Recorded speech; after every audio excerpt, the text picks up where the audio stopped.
Not a minion. Forgive me if I missed. I don't know who Betsy Peters is. Does anybody know? Betsy Peters Shalom. is my relative who's visiting, uh, Oh, lovely. Cantor, and her husband is not on there. He's also visiting. He's actually my third cousin, and they're visitors, so she's joined us. I don't know what room in Well, the house lovely. she's Thank in, you. but Just Yeah, somewhere. I like to called say it welcome. from. Oh, Mikeitz. And by the way, Aviva, I meant to ask because of that we had a back and forth of whether how to transliterate, and I think that the second vowel in Mikeitz is an A, the two dots Nah, underneath. I don't So Um, agree. no, E not the E letter I AU, that he's saying the E sound E A. I E It I is sound. Mikitz. In Mikeitz. Hebrew, it would sound like Miketz, but the kamatz under there would make, not kamatz, whatever it's called, tzire, I think it's called, would make it Miketz. Mikeitz. Okay. But if you, an Israeli wouldn't pronounce it that way. Oh, it would be Mikeitz. Okay. Yeah, Because that's we see that most often. But right. I look at the Hebrew and I think I saw the two dots and I say that's an A sound. So not And a letter A, but some the people double the K to give it a very hard sound. uh-huh. Yeah. Okay. Well, Which brings Mikeitz, me to the Mikeitz. spelling of Hanukkah. How come Oh, there's don't get me started on 14, that. Yeah. 14 translations? It's Yeah. so funny. Well, Why can't we decide on one spelling?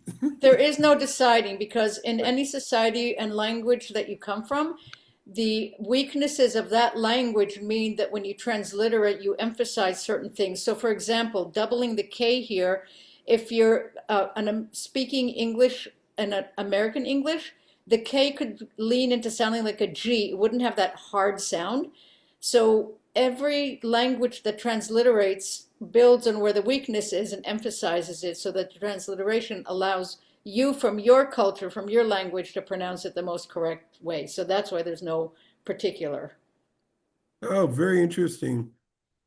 In other words, everybody's Transliteration right. is transliteration is just an aid to pronouncing it Right. correctly. Well, however we pronounce it, once again, dreams play a pivotal role in the life of Joseph. And as we'll read, Joseph was still languishing in prison when Pharaoh has dreams none of his priests and ministers can figure out. This is from the Furtmeyer Bible, a mid-15th century manuscript named for the Renaissance German artist Bertold Furtmeyer, who painted many of its illuminations.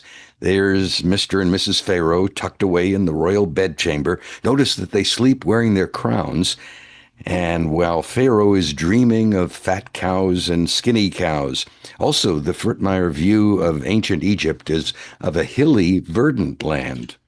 And as we know, and as we'll read, the royal cupbearer finally remembers how his former cellmate Joseph interpreted dreams and suggests Pharaoh get his take on the troubling images: fat cows swallowing up skinny cows, fat ears of corn gobbling up skinny ones.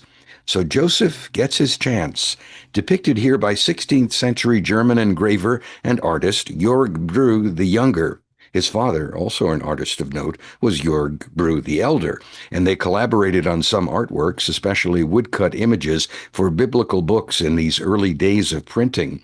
Although woodcuts for printing were a major part of the family's business, Jörg the Younger became known for his lavish, large-scale paintings of allegorical and religious subjects. You can see how he gives Pharaoh a massive, grand hall of a throne room with his courtiers dressed in suitable costume, suitable for the 1500s, that is, while the long-haired Joseph gives a white-bearded Pharaoh the famine forecast drawn from the dreams. The scene looks a bit more classical in this 19th century take.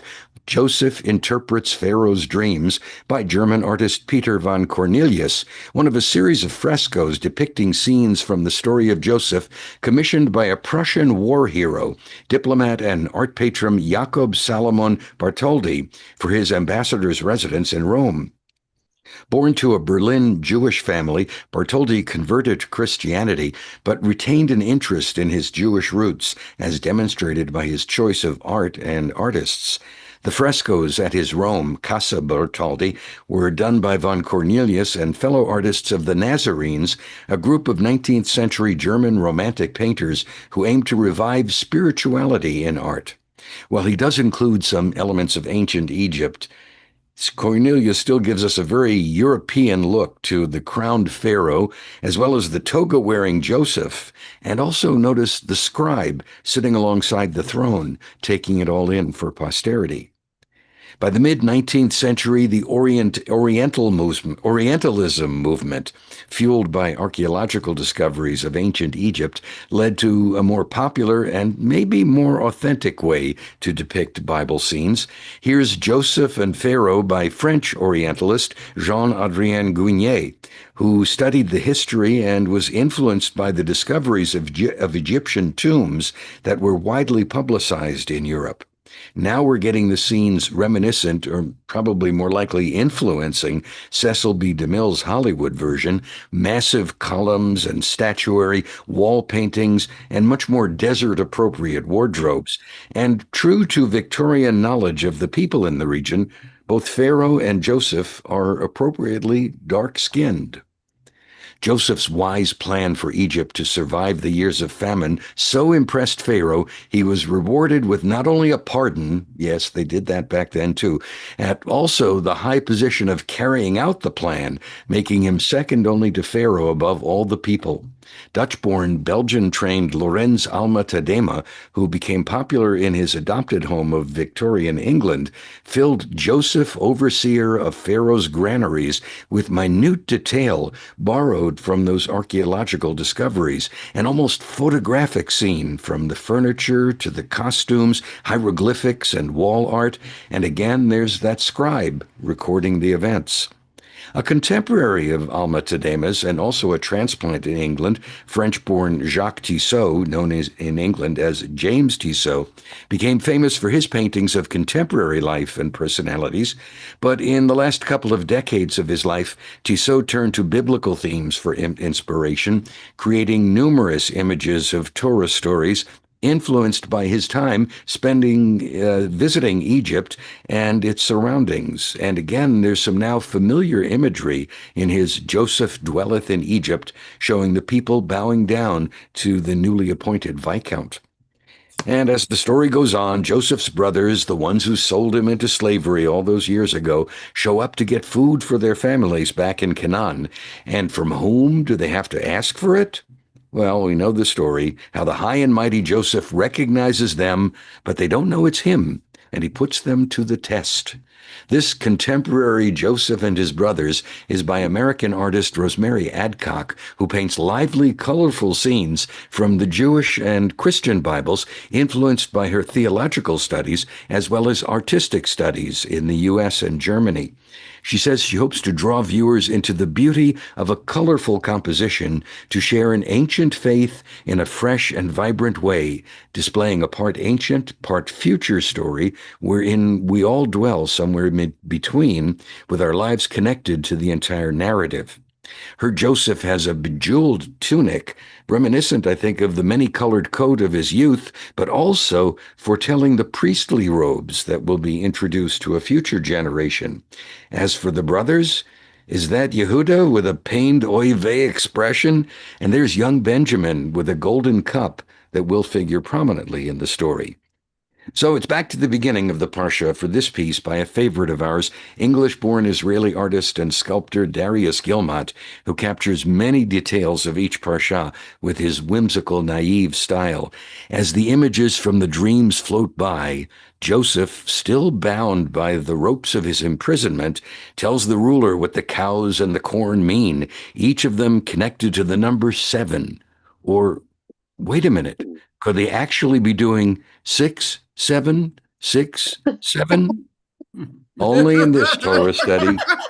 And that's our art for Mikeitz this time around. Couldn't resist. I had a cross between a laugh and an oh. Couldn't resist. You're so clever. I think it's interesting that the two artists put ears of corn in there. Their interpretation of corn which didn't show up until, Mesoamerica Right. was met by the Europeans. But I think that is widely recognized that corn meant wheat back Or then. grain, or a Or, grain or of, yeah. barley or whatever, Yeah. Yeah. Mhm. I want to point out that the Bartholdi reference there, that is the same family. I believe it was like an uncle of Mendelssohn, Felix Mendelssohn, whose Yes. father, Moses Mendelssohn, I believe may have been a brother or a cousin of this named Bartholdi in that piece of art. And there was the story of Mendelssohn also adopting the name Bartholdi when he whether converted or chose not to be a Jew or was convinced Well, not to. he was baptized at the age of 5. His Oh. father had already converted. Right. Oh, that's Daniel. Hi. Yeah, that's me. Both there. Okay. Yeah. Beba, you want to ask Betsy to sing the Misha Berach this time? Ooh. Would you do that, Betsy? We I- do a We'll Misha Berach. We'll And put this is- the, I'm sure you know it, but we'll put the Debbie Friedman lyrics on. Okay, I was going to say which one. So if you say Debbie Friedman, yeah. Debbie Although Friedman. I'm a little froggy this morning draining, but That's okay. do you have the lyrics up there? Yeah, the Yeah, lyrics. he'll are gonna put come them up. So Yeah. first we just kind of go around saying names of people in our community or in our family. I'm going to start with Joel and Jan. Mhm. Joel is feeling better, by the way. I already asked Oh, him. good. He wasn't feeling that well last night. Okay, Michael I'm starting with that. Bernstone. Yeah. Marilyn? My husband, Oh, my go husband ahead. Mark is sick. And Craig, who's online and dealing with overextending his athletic ability. Bob Dan and Louise Smith. Anybody else? No, I think that's it. Yeah. Roz Cohn and my brother Shlom Ben Tzvi. My sister, Chaya Mulberg, my friend Gina, myself. I'm sore all over because, anyway, that's another story. I need to give one for myself. And as usual, Universal. And on the screen, Sarah and Marilyn, who may be joining us on Facebook or YouTube. I don't know. But And Aviva. Okay. I'll take it. Of course, Bondi Beach, and what Yes. happened there. And that's where we do the global thing where we know we can't possibly hold in our hearts everybody who needs. Some people are just beginning their way, and some people are on a long trajectory of healing. Yeah. Dan's just went into the piano.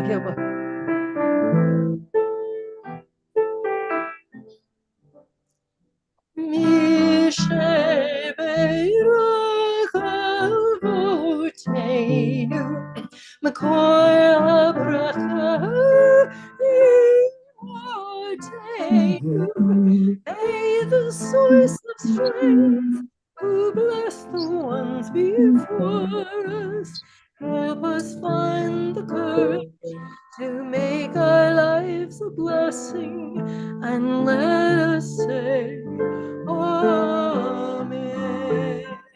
Amen.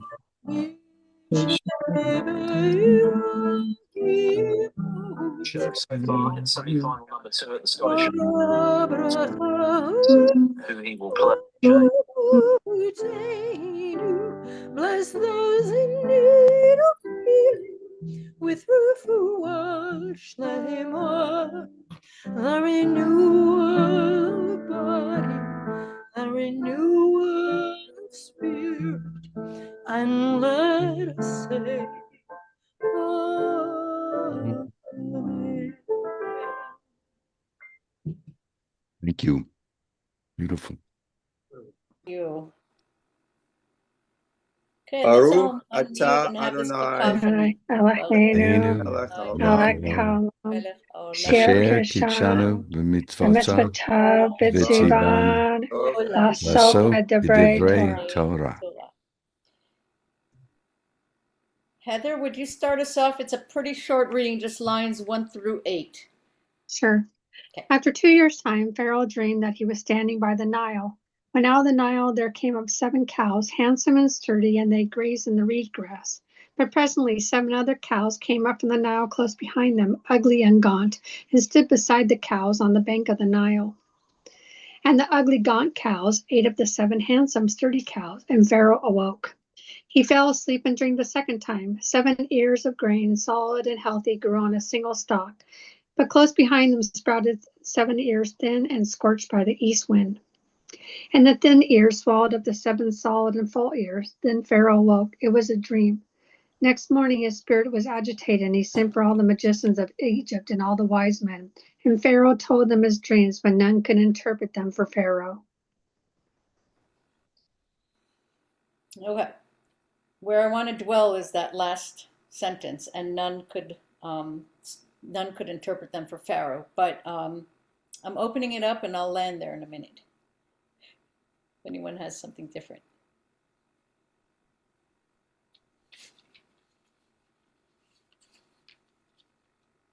Isn't there a type of distinction that you would make between no one is an individual? I would think that many people would have had ideas, but there wasn't one that stood out.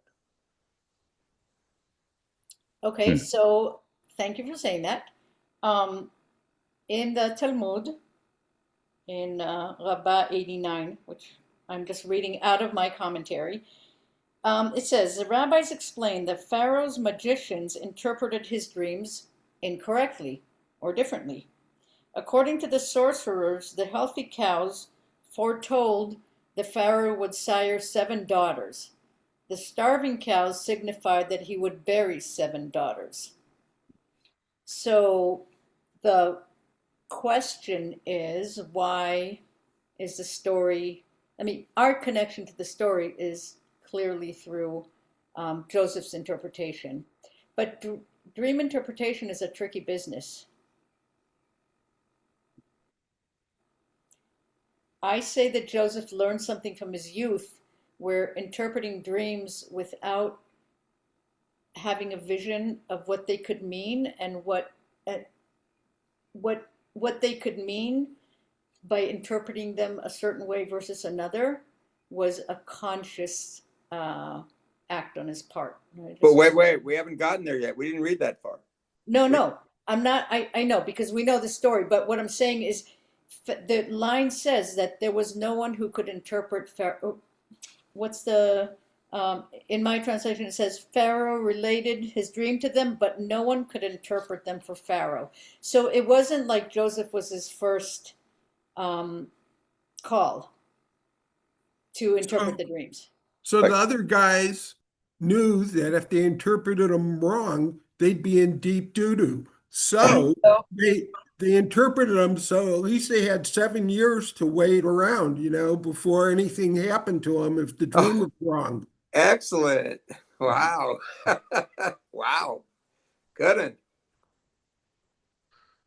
one. It just hit me too. At that point, he wasn't calling for Joseph because the cupbearer didn't mention it. And now I start thinking, is this part of the narrative to talk about whether it was fate or what have you? Being reminded they specifically said that the cupbearer forgot him in the first place. Wait, but we haven't read that yet. Right, but we can refer to it. That's fine.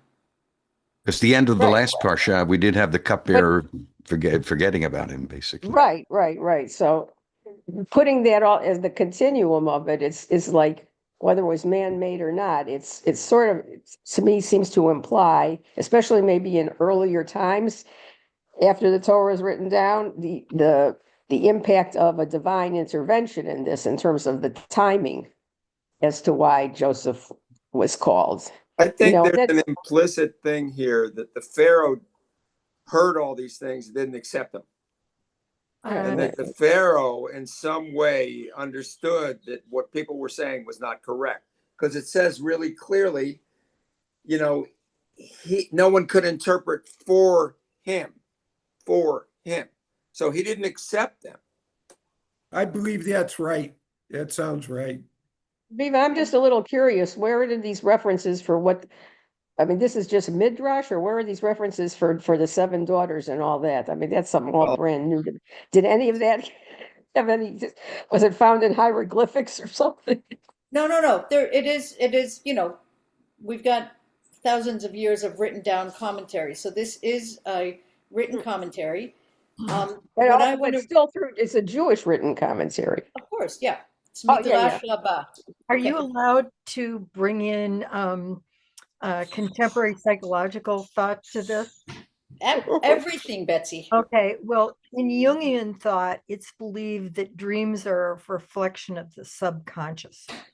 So if you're a pharaoh and you're a big manager, in the back of your head, you're thinking about, well, things are good now, but they're not, maybe not what happens to my kingdom with a famine.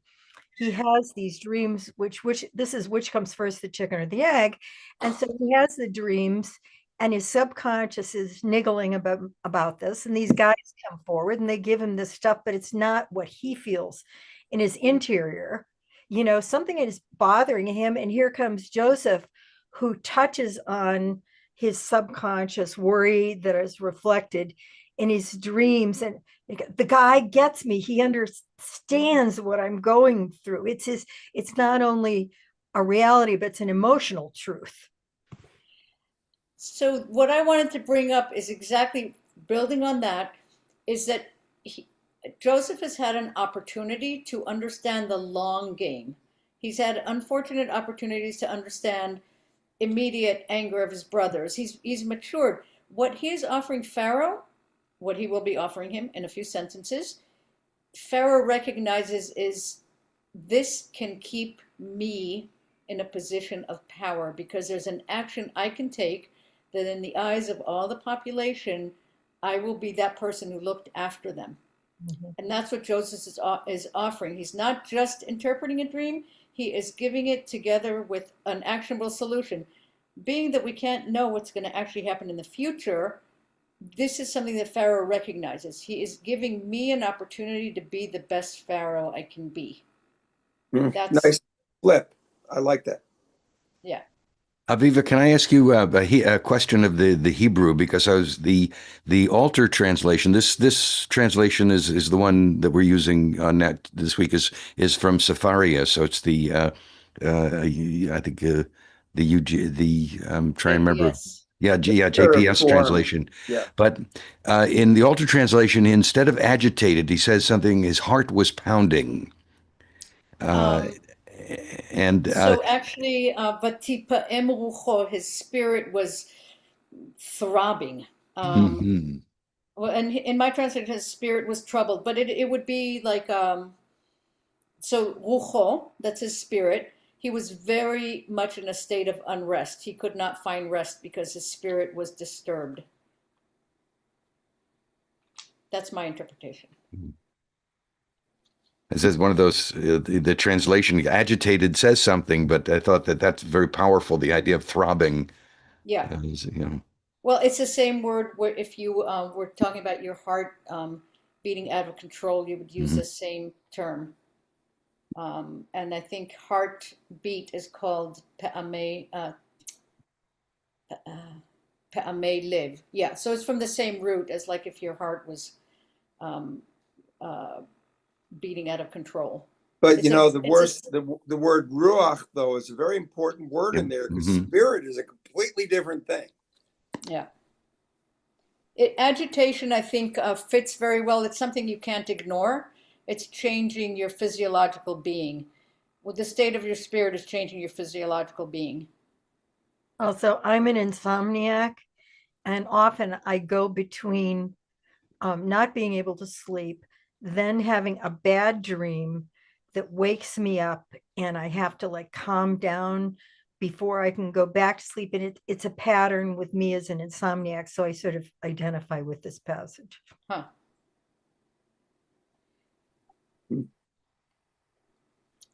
Yeah, so actually, turns out, musicians know this, that the rhythm of music can actually, our heart rate can sync to music. And that's why a lot of Eastern meditation has that sort of background music, and it's got a rate somewhere of 60 or below. And if we allow ourselves to tune in, our heart rate can actually slow down. And deep breathing can do the same thing. Deep And exhalation, circadian like rhythms. long. What's that? Circadian rhythm, the natural rhythms of the earth and nature also have an effect on us. That's why Yeah. some people can't handle kelpie frogs and other people can.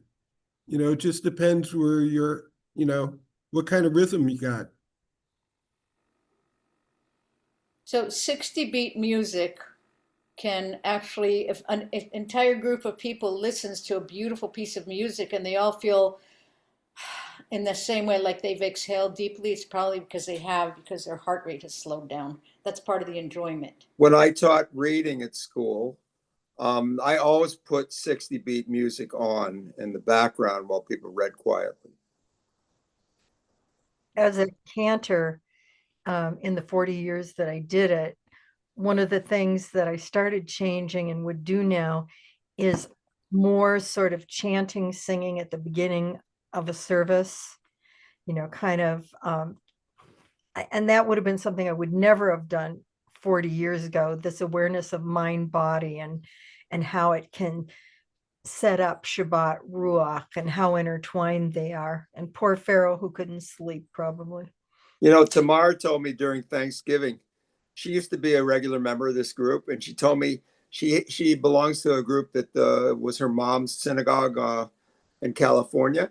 And she said the reason that she goes to those services is, even though she doesn't know the prayers, she uses them as a chant during this period of time, and she prefers to do that rather than do what we're doing, to just do the chant of the service as a meditation. I get it. Interesting. What comes to mind for me is how we have a repetition of this sort of agitation in the Purim story, where the king can't sleep, and so he said, "I want to let me read my records of my rule," and comes up with the news that Mordecai has never been honored, and there's sort of a parallel there of what comes to you in the night. Mm-hmm. Well, in classic dream interpretation, as I learned it in like Psychology 101 or 102, that state of disconnecting from your worries of the everyday in a certain stage of sleep, your brain is free to deal with things you just can't deal with because you kind of circle around and you can't deal with them. And it can be good, but it can also not be good because worries that you have not allowed yourself to worry about during the day will also come. But I wonder if Daniel might have something to say about this, because I've read that musicians who struggle over a particular piece of music and just all day they're hammering it and they're hammering it and hammering it. Finally, the day ends, they go to sleep. In the morning, they wake up and it's as if they've practiced all night. That passage has worked itself out. He is in the other room. He will be back in a few minutes. Okay. All right. It is known that your best times to practice are right before bed and first thing in the morning. I'd like to offer something that this dream, it wasn't because Pharaoh didn't have the dream because of himself. He had the dream so that Joseph could receive this, so that Joseph could have the dream. In other words, Joseph is the source of all the dreams. Not that Pharaoh had a dream and then Joseph dreamt because of his dream. I'm saying that Pharaoh had the dream because of Joseph, because Joseph is the one from Abraham, Isaac, and Jacob, the fathers. So he's the one that has the spiritual, the heritage, or the collective soul, like speaking of Jungian psychology, that sort of collective. So he's the medium. You're saying that this is a narrative device to bring Joseph into the story. Exactly. So wow, very good. He's the one that's bringing what's going to happen to fruition, not Pharaoh. Well, if you're going to be Orthodox too, something Orthodox would say, HaKadosh Baruch Hu planned this all, just like later on he hardens Pharaoh's heart, that, well, as Reform and conservative progressive Jews, we're free to talk about this Jungian and the worldview, but an Orthodox Jew, it would all be back to divine plan from HaKadosh Baruch Hu. So just, And that's basically Yeah. I'm not Orthodox, but I have that sort of Hasidic take on things. So, like Joseph, he's the one that's creating what's going to happen in the world, not the Pharaoh. Shall we move on? Yeah, actually, Alan, let's move on. I need someone to read a long reading through line 36. So it's a big long reading, and I'm gonna mail Vic the link. He can't find it. So Alan, you just run the thing, and I'll email Vic. Okay. So whoever's got breath. I'm happy to. All right, great. Again from Chang Bing Yu in the first three. Back to back hundreds in his first ever ranking semi-final. Brilliant start. Okay. The chief cupbearer then spoke up and said to Pharaoh, I must make mention today of my offenses. Once Pharaoh was angry with his servants and placed me in custody in the house of the chief steward, together with the chief baker, we had dreams the same night, he and I, each of us a dream with a meaning of its own. A Hebrew youth was there with us, a servant of the chief steward, and when we told him our dreams, he interpreted them for us, telling each of the meaning of his dream. And as he interpreted for us, so it came to pass. I was restored to my post, and the other was impaled. Thereupon Pharaoh sent for Joseph, and he was rushed from the dungeon. He had his hair cut and changed his clothes, and he appeared before Pharaoh. And Pharaoh said to Joseph, I have had a dream, but no one can interpret it. Now I have heard it said of you that that for you to hear a dream is to tell its meaning. Joseph answered Pharaoh and saying, Not I, God will see to Pharaoh's welfare. And Pharaoh said to Joseph, In my dream I was standing on the bank of the Nile, when out of the Nile came up 70 sturdy and well-formed cows and grazed in the reed grass. Presently there followed them 7 other cows, scrawny, ill-formed, and emaciated. Never had I seen their likes for ugliness in all the land of Egypt. And the 7 lean and ugly cows ate up the first 7 cows, the sturdy ones. But when they had consumed them, one could not tell that they had consumed them, for they looked just as bad as before, and I awoke. In my other dream, I saw 7 ears of grain, full and healthy, growing on a single stalk. But right behind them sprouted 7 ears, shriveled, thin, and scorched by the east wind. And the thin ears swallowed the 7 healthy ears. I have told my magicians, but none has an explanation for me. And Joseph said to Pharaoh, Pharaoh's dreams are one and the same. God has told Pharaoh what he is about to do. The 7 healthy cows are 7 years, and the 7 healthy ears are 7 years.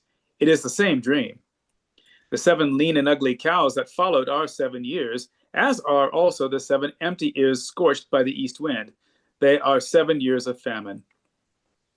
It is just as I have told Pharaoh. God has revealed to Pharaoh what he is about to do.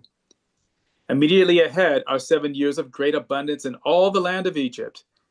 After them will come 7 years of famine, and all the abundance in the land of Egypt will be forgotten, as the land is ravished by famine. No trace of the abundance will be left in the land because of the famine thereafter, for it will be very severe. As for Pharaoh having had the same dream twice, it means that the matter has been determined by God and that God will soon carry it out. Accordingly, let Pharaoh find a man of discernment and wisdom and set him over the land of Egypt. And let Pharaoh take steps to appoint overseers over the land and organize the land of Egypt in the 7 years of plenty. Okay, now it feels random. I decided to stop there, but I think it was, well, whatever. It's fine. I think it might have been 36, but I'm trying to do too much, and we all know my technology. I think those let's 3 just more read- lines. Yeah, these 3 more lines. Someone read them, please. Sorry. Ellen, you want to just read those 3 lines for us? Let all the food of these good years that are coming be gathered, and let the grain be collected under Pharaoh's authority as food to be stored in the cities. Let that food be a reserve for the land for the 7 years of famine, which will come upon the land of Egypt, so that the land may not perish in the famine. The plan pleased Pharaoh and all his courtiers. Okay, thank you. All right. There's a lot there. And Matan, I thought I saw your hand up the last time around, but then I didn't see it. So I wasn't sure if you had something you wanted to add. Oh, my point was made by someone else. Okay. All right, so I would just say now, this is at the point whereby we see strategically how Yosef, or was it Hashem, said, I suggest that you find someone who knows how to manage this, so we can look Who in could that be? retrospect, we can see, oh. I had the same thought. And that again is to Sarah's point. I don't know, for some reasons, when this was reading this from the beginning, I was really hearing it as a fairy tale, just like the rhythm of the lilt and everything, which is the whole conundrum as us as opposed to the Orthodox, that this is a man-made interpretation of whatever sensual, sensitive, spiritual awakenings that our ancestors had, and how are they going to impart that to the rest of the community? Arnie, and then you, though. Go ahead, Arnie.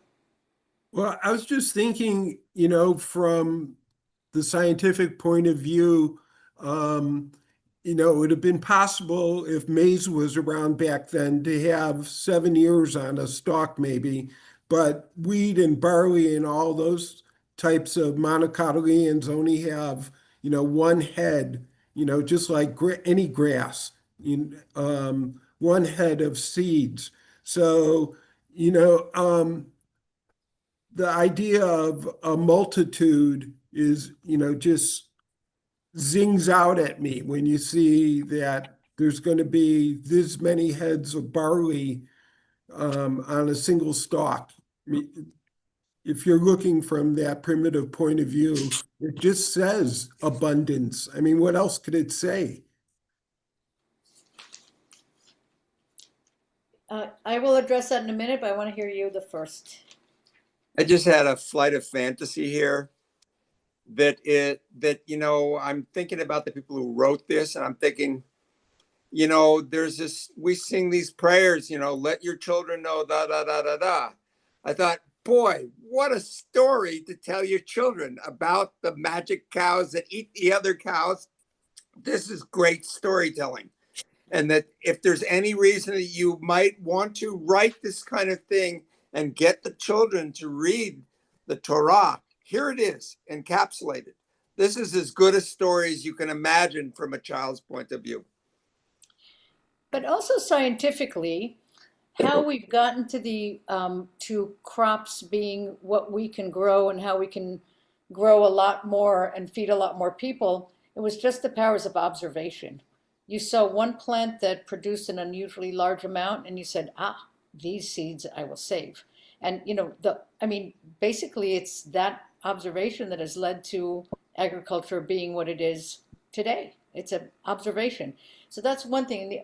Actually, I'm gonna silence myself, so I want to hear Alan. What I want to say is going to change the subject. So, Alan. Well, it may relate to what you were just saying.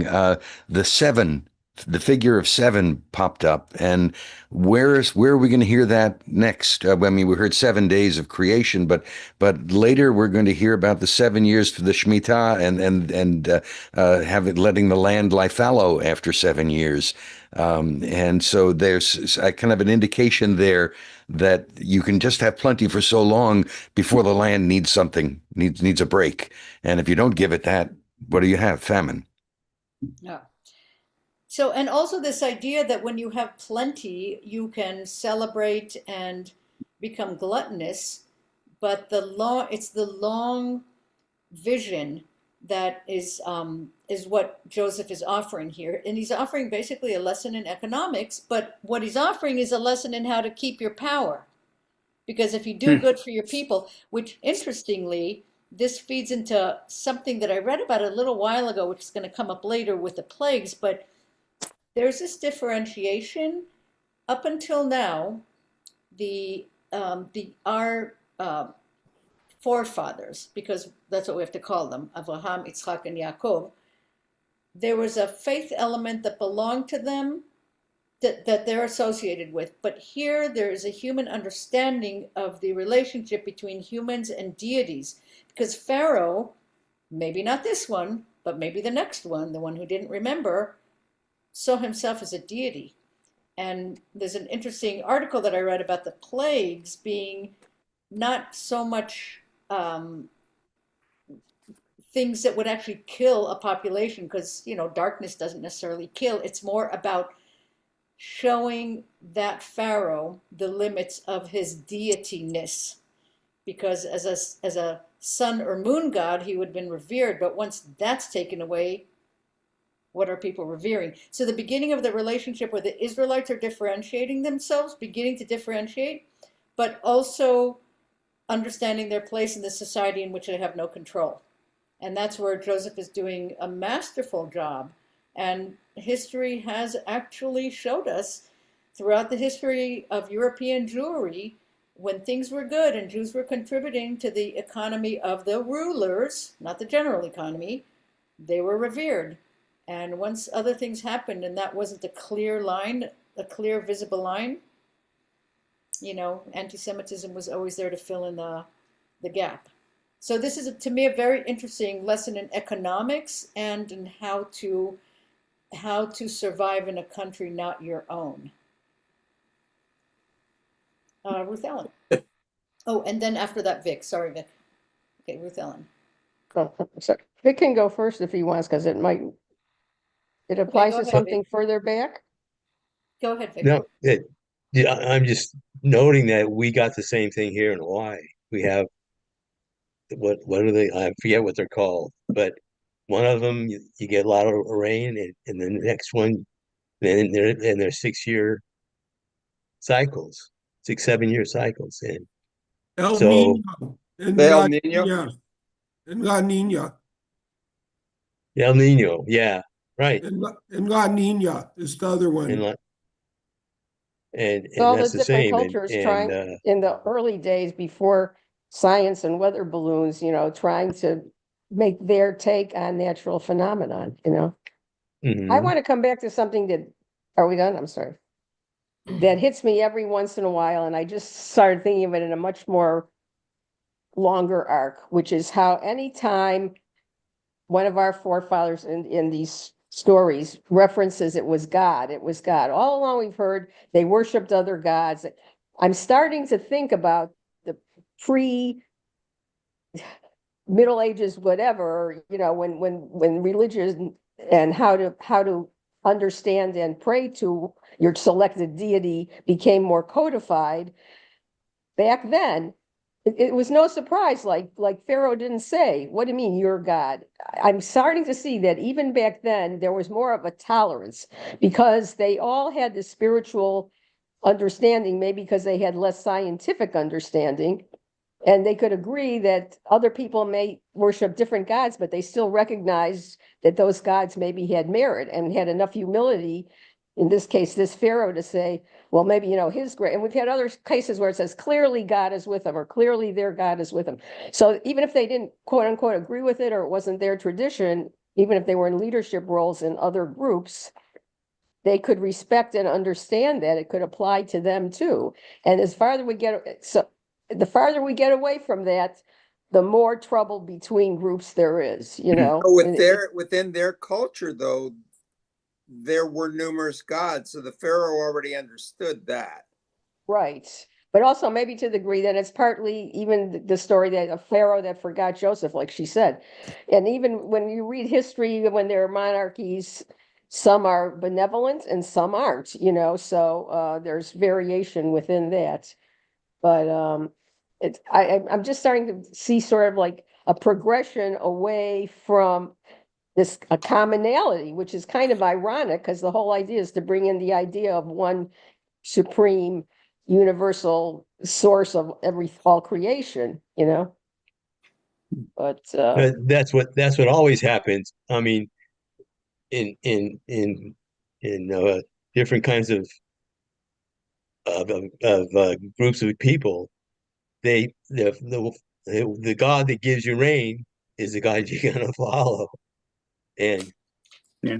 at this point, yeah, so some ways our it's God, particular God, is giving rain, and dryness will follow it.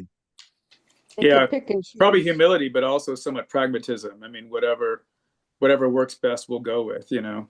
Yeah, whatever working. But can you imagine that? And today they say, "Oh no, you know, like only through you know who can you Right. can you get to heaven or whatever." It would be like, "Your God, why should I care what your God told Yeah. you in a dream?" You know.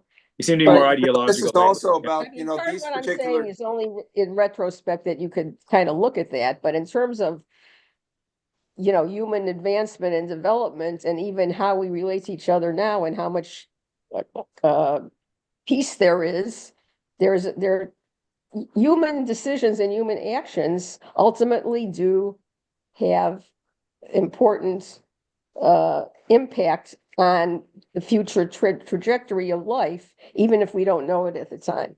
Well, You And so know, this maybe is set up. I think it's set up because basically we're talking about animism, and yet the whole portion is set up. Remember, we have the first part that we read included the word ruach.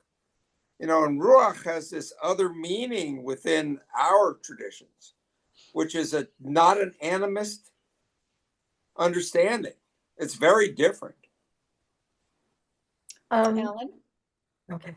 I think there's a significance in that Joseph attributes the interpretation of the dream to God, but then he goes on, takes it a step further, and he doesn't attribute the plan of what to do about the dreams or what to do about what the dreams is forecasting. That's all coming from him. And I think it's the ultimate chutzpah. Here he's in front of somebody who could have his head cut off at a moment. And the Pharaoh didn't say, well, what do you think we should do about it? He just jumps in, at least in the narrative, he just jumps in with this idea, planting this idea in Pharaoh's head, and you know, taking a gamble that it would be accepted. And he doesn't attribute that to God. That's coming from him. You know, Pharaoh, this Pharaoh is a weak Pharaoh.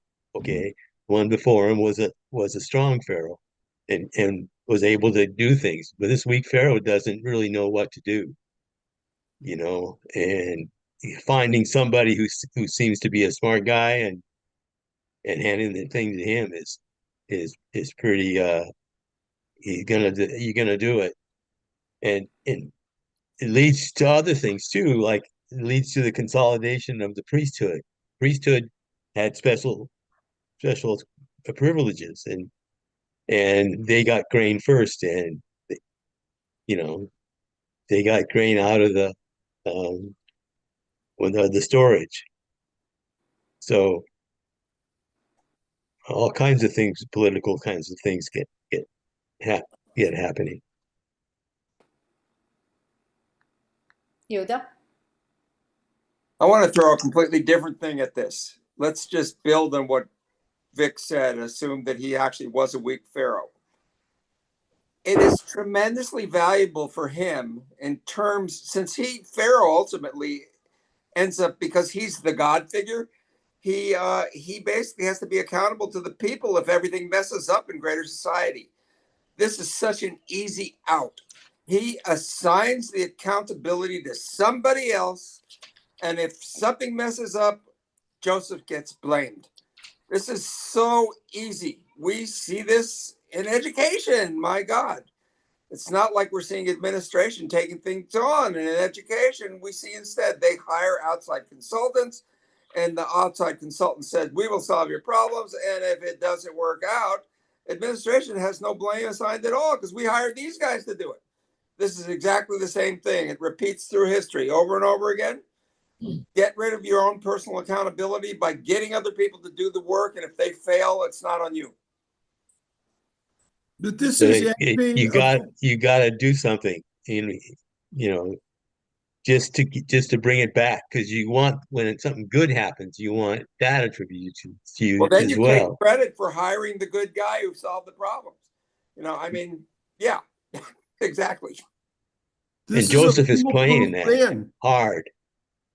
I was going to say this is a foolproof plan for Pharaoh because, Absolutely right. you know, he does the 7 years, gets all the extra surplus, and let's say no, you know, bad weather happens the next 7 years. Well, he's got all this extra stuff to sell to other places. I mean, it's foolproof. He You know, can't go wrong. plus further later in this story, they actually work it out so that Pharaoh owns everything out of all this. Give me control. And then, oh, well, it's like, you know, our fearless leader right now taking 10% of companies. Oh, well, you know, there is later in the story now where all of a sudden the deal becomes the Pharaoh owns everything in the country. It's not individual people owning things anymore. And that's the arrangement that ends up evolving out of this. Yeah, that's what I was talking about. That's what happens, and then Pharaoh continues. Yeah, we just haven't gotten there yet. Yeah, and you see, I mean, a lot of different things, and it's described in the parashah that happen because he's being real successful. Like you say, there was diminishing of private property. Just that. Haven't gotten there yet, but we're coming. It's coming. Okay.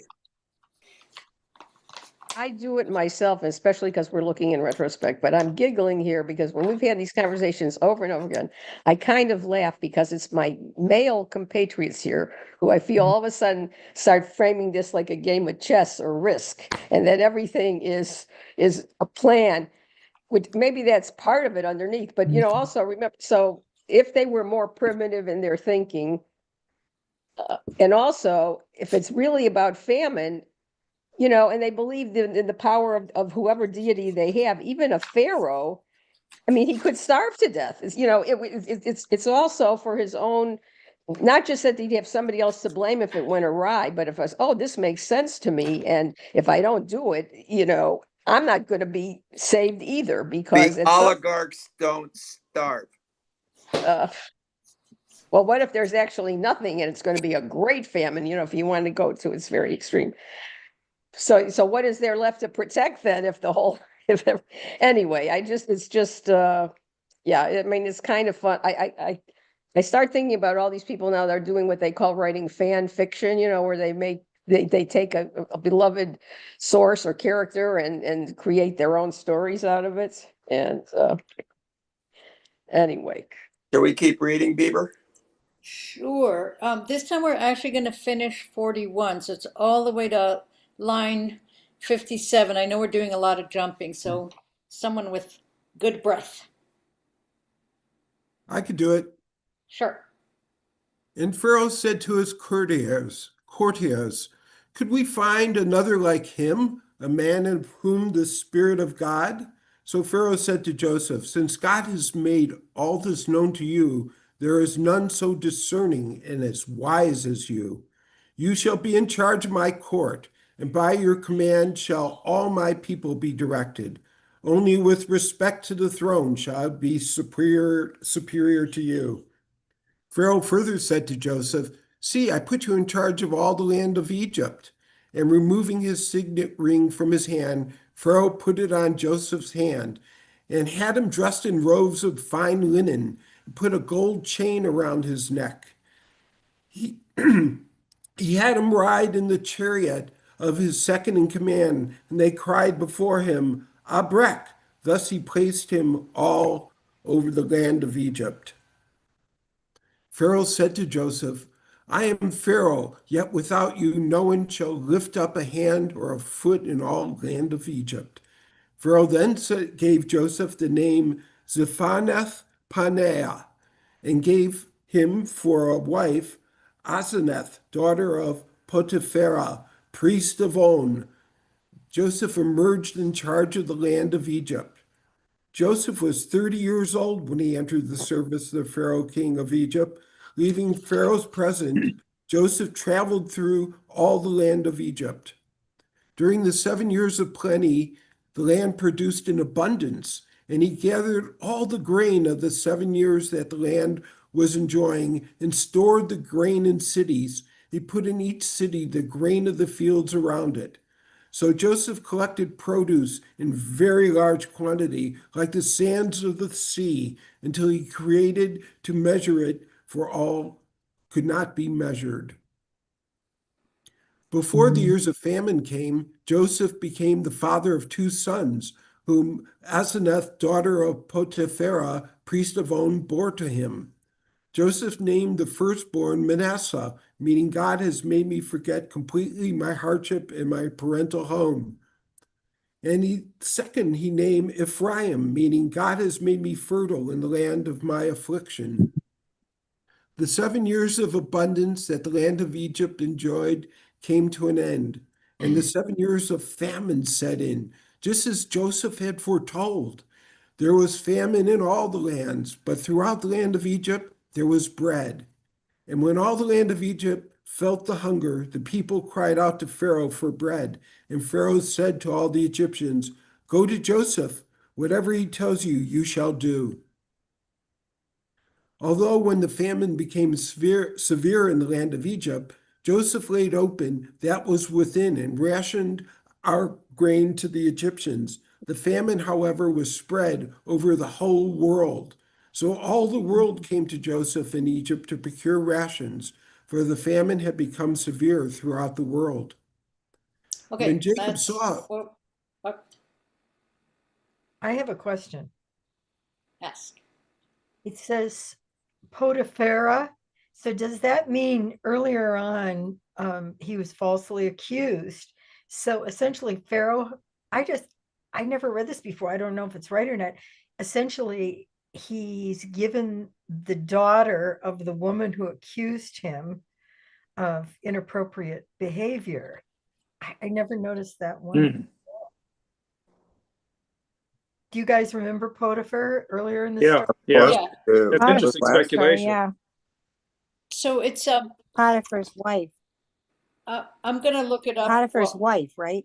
Right, but this would be the daughter.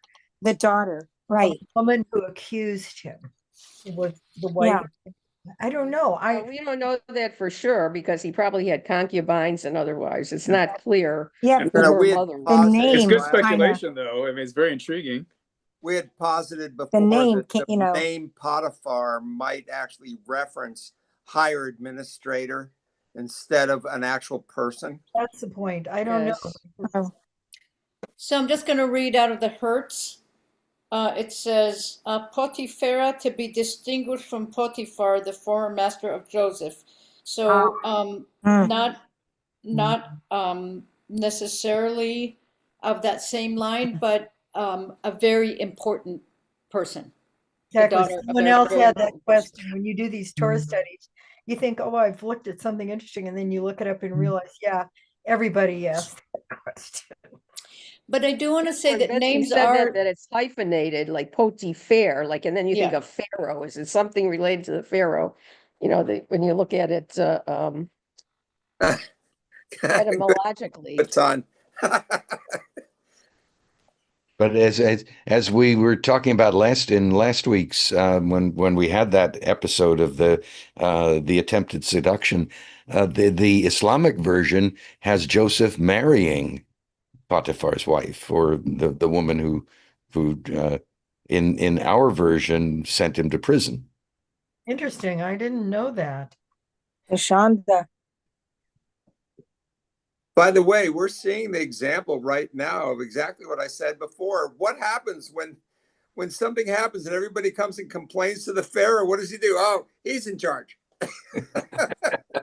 Well, that's a whole nother subject for discussion, because that is actually that's a historical possible precedent that has been part of Jewish history throughout the generations.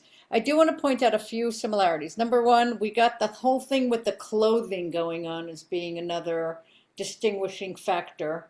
Um, and as Alan referred to in the art, foretelling some of the vestments of the priests later on, especially with the stones, the breastplate.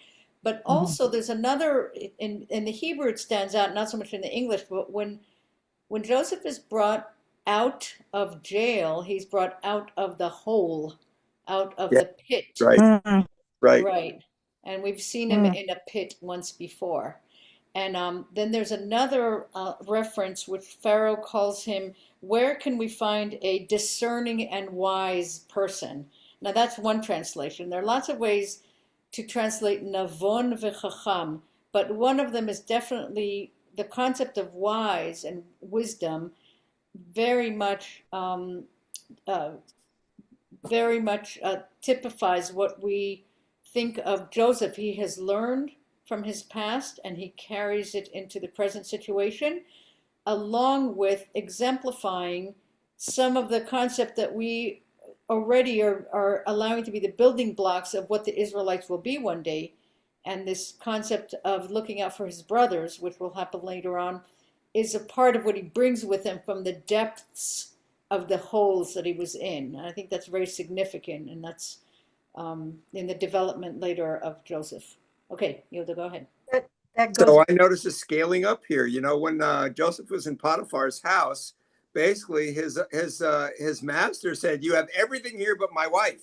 In this case, now the Pharaoh says the same exact thing. Says, "You have everything here, and I'm going to give you a wife." What? No, with that name. You have everything but the throne. He doesn't give him everything. Right, but the throne. But I'm going to give you a wife with the same name. I think Betsy was trying to say something. This code matching is amazing throughout the whole Torah. You said something earlier, the chokmah, and what was the word that it was a combination of chokmah that you said, Aviva? Binah. I think it was, let me see the Hebrew. Something of wisdom, chokmah. Yeah. Okay.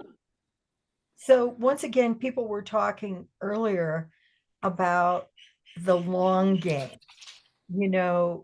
of a person of wisdom who's looking not after themselves, isn't a con man, but is wise enough to look ahead and plan for not only himself, but whoever he's shepherding. So I think that's a good tie-in to what someone else said earlier about the long game. I had one other thought too. I wish your friend Tamara is here, because in dating biblical events, one of the main things that climatologists and volcanologists do is to look. We have many cold cycles, often from the explosions of volcanoes that throw up ash into the air for like the mini ice age in medieval Europe, which was also associated with many plagues. And I'm thinking, I wish Tamar here, because if I were a climatologist and I was like looking, well, when could this event actually happen? Could it be a mythological reference to an actual time in history? I would be looking at climate. And of course, climatologists can then look at volcanic records and pollen records. So just tree rings. Tree rings is a real big one. That's true. Tree rings definitely tell you the water cycle. So if I were getting off now, I'd be sort of looking on the internet saying, when is the possible time that a climatologist would have thought this would actually have happened? They've done the same thing with like floods and things. Anyway, not totally central, but an offshoot of thought. Never mind, as my grandma would say. Everything counts. Did anyone miss line 30? Just a second. 38. Repeated 2 times. 38. 38. And Pharaoh said to his slaves, "Is there such a man with the spirit of Elohim?" Thank you. And Pharaoh said to his courtiers, "Could we find another like him, a man in whom is the spirit of God?" So once again, because repeating this ruach. yeah, yeah. Elohim, And the recognition on plural. Pharaoh's part. It could be spirit of the gods, right? As well. Yes, it's plural. Elohim. Yes. Yes. Okay, Matan and then Arnie. I was just looking to see what Alter had to say about that particular verse in the comments. But anyway, I don't know that we necessarily need to look at this famine as a literal thing and we need to find exactly where it occurred in history. Famines are commonly used in the Torah to advance the story and move people or force people to move around to their destiny, I guess you could say, their fate. Out of their comfort zone. And they're not necessarily literally a famine. I like that. Yeah, that's good. Arnie? Yeah, I was just listening to this podcast recently about these archaeologists and historians and a big TV producer who were reading about ancient Iraqi history, and they had the same story of the Great Flood and how someone built an ark, but it was instead of so many cubits by so many cubits and being what we imagine the shape of a boat, it was round. It was called a kufar, I think. But it's the same story, and how they housed the animals in it and built a little cabin on top and everything. So I think that there's this, these cycles that the ancients told about through their generations. And this is one of them. This is like, there probably was a really bad climactic event that that happened that caused this. I brought this up a couple of weeks ago, but I'm going to say it again. The acts that are great world calamities, be they famines or floods or anything that we, the insurance industry terms acts of God, are what they are. They can't be predicted, whether you want to believe that God caused them or not, or whatever you believe is one thing. But the measure of humans is how they react in the light of these calamities. That's what humans do. That's the part of humanity. God does not direct us to plan on how we help the victims of a great calamity, whether man-made or not understood. That's the humanity part.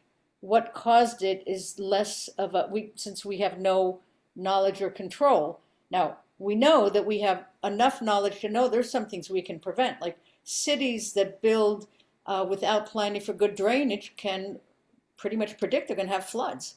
So do they mitigate? Do they provide relief afterwards, or do they use it as a way to differentiate and dehumanize people? That's the people part of it.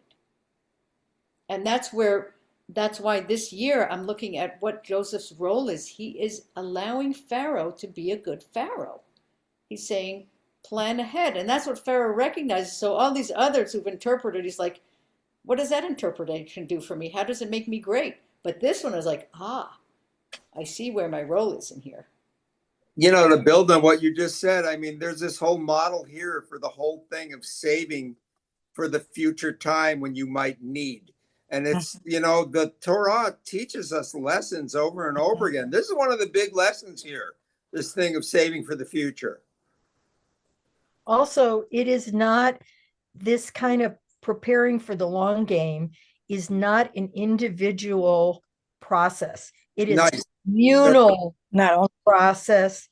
And in order to do it, you have to work together as a community, whether it's a oligarchic or a democratic form. How you do it is, as Aviva says, doesn't count so much as the fact that it's even, we all of us have known people who live day to day not because they have to, but that's just their mindset. If they have a lot of money, they spend it. They don't even think about saving for the future, where someone else says, well, we've had this windfall and I'm going to put some of it away for the rainy day. And I think, our mythologies are very much about chokhmah, the wisdom, and forethought. Thank you. Alan? I'm puzzling a bit over the last couple of lines in the part of the parashah that we just read, where it refers to the famine, at least in the translation, spread over the whole world. Mm-hmm. And the famine had become severe through the world, or throughout the world. The world that they knew was basically what, the Mediterranean, right? In this time. But the way it's translated gives it a global sense. And that global sense can be deduced from looking at the language, because it says, "V'hara'av haya al kol pnei haaretz." The hunger was on all the land. Where did we see that specific pnei, that idea pnei, from Genesis, pnei tehom, pnei haaretz. There's an entiretiness, all that you can see, all that you can imagine. And there's another parallel in a line earlier where Joseph accumulates so much until he can't count it. And the language is kechol hayam, as many as the sands in the sea, right, until it is too numerous to count. We've seen these references before. Yeah. Arnie? Yeah. So they might have actually had a bigger worldview than what we think, because if you study plants and where they originated, most of the citrus and bananas came from China and the steppes around China. So, we know there were silk trading routes and stuff like that, but there might have been more ancient trading routes from Asia also. So they might have had, knowledge of a bigger world. I think you're very correct. Be frozen? This was the trading route. How did Joseph actually end up in Egypt? Because he was sold to some traders on the trading route. The plains of Megiddo were a connection between Africa and Asia, and this was a major trading route here. And the Egyptians, they were right. They were a destination. Yeah.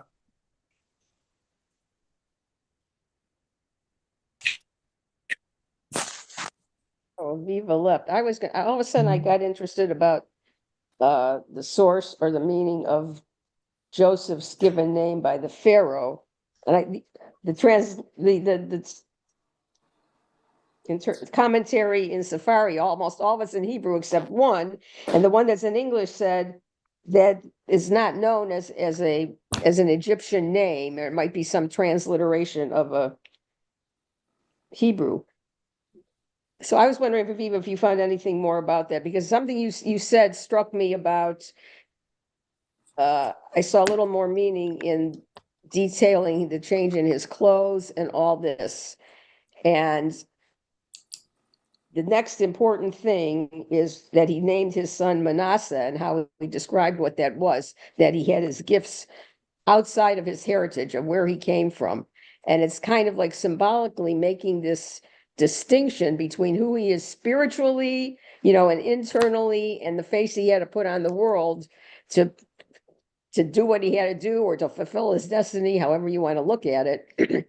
Because ultimately, internally, we can guess that Yosef never considered himself Egyptian, yet he was given all the visual, the medium is the message kind of thing. Don't you think that the naming, that the Pharaoh changing Joseph's name had to do with, well, you were blessed by God, I want some of that.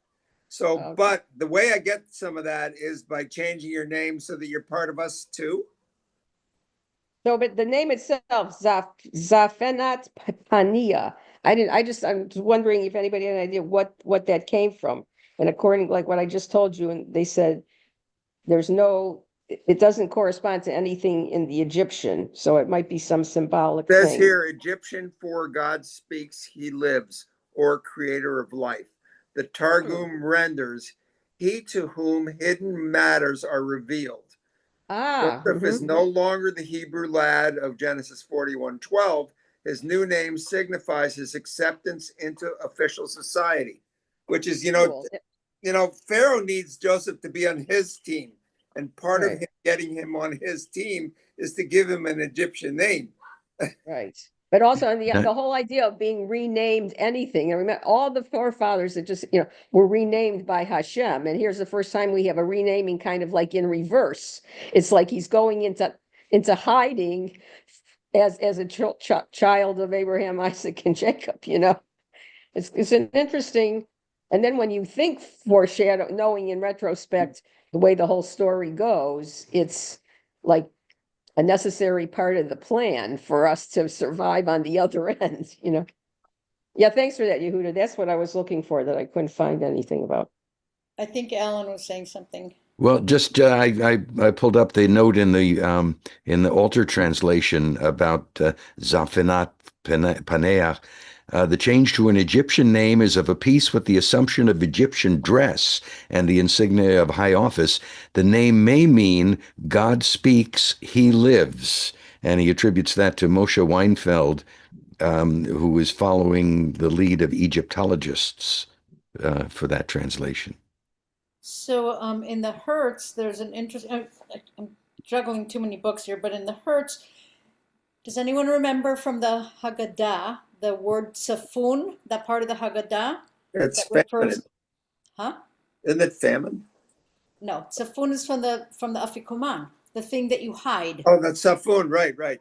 Well, it's Aramaic. It's not Hebrew. Right. No, it's not Hebrew. But isn't it from the same root word from a hidden?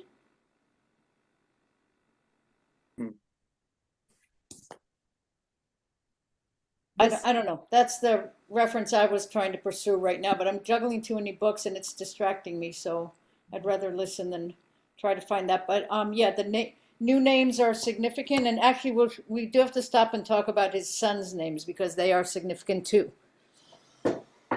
And I think, Ruth Ellen, you were on that subject and I had to run upstairs because I'd forgotten my hearing aid. So I missed what you said. If you don't mind repeating it. You're muted. You're muted. Did I unmute? I wanted to know if you had any, in your literature commentary, what the name meant, because it struck me this time, so I looked on Sepharia, and there was only one in English. So, but then Woody found, what was that out of? Was that out of the Plout? Whatever.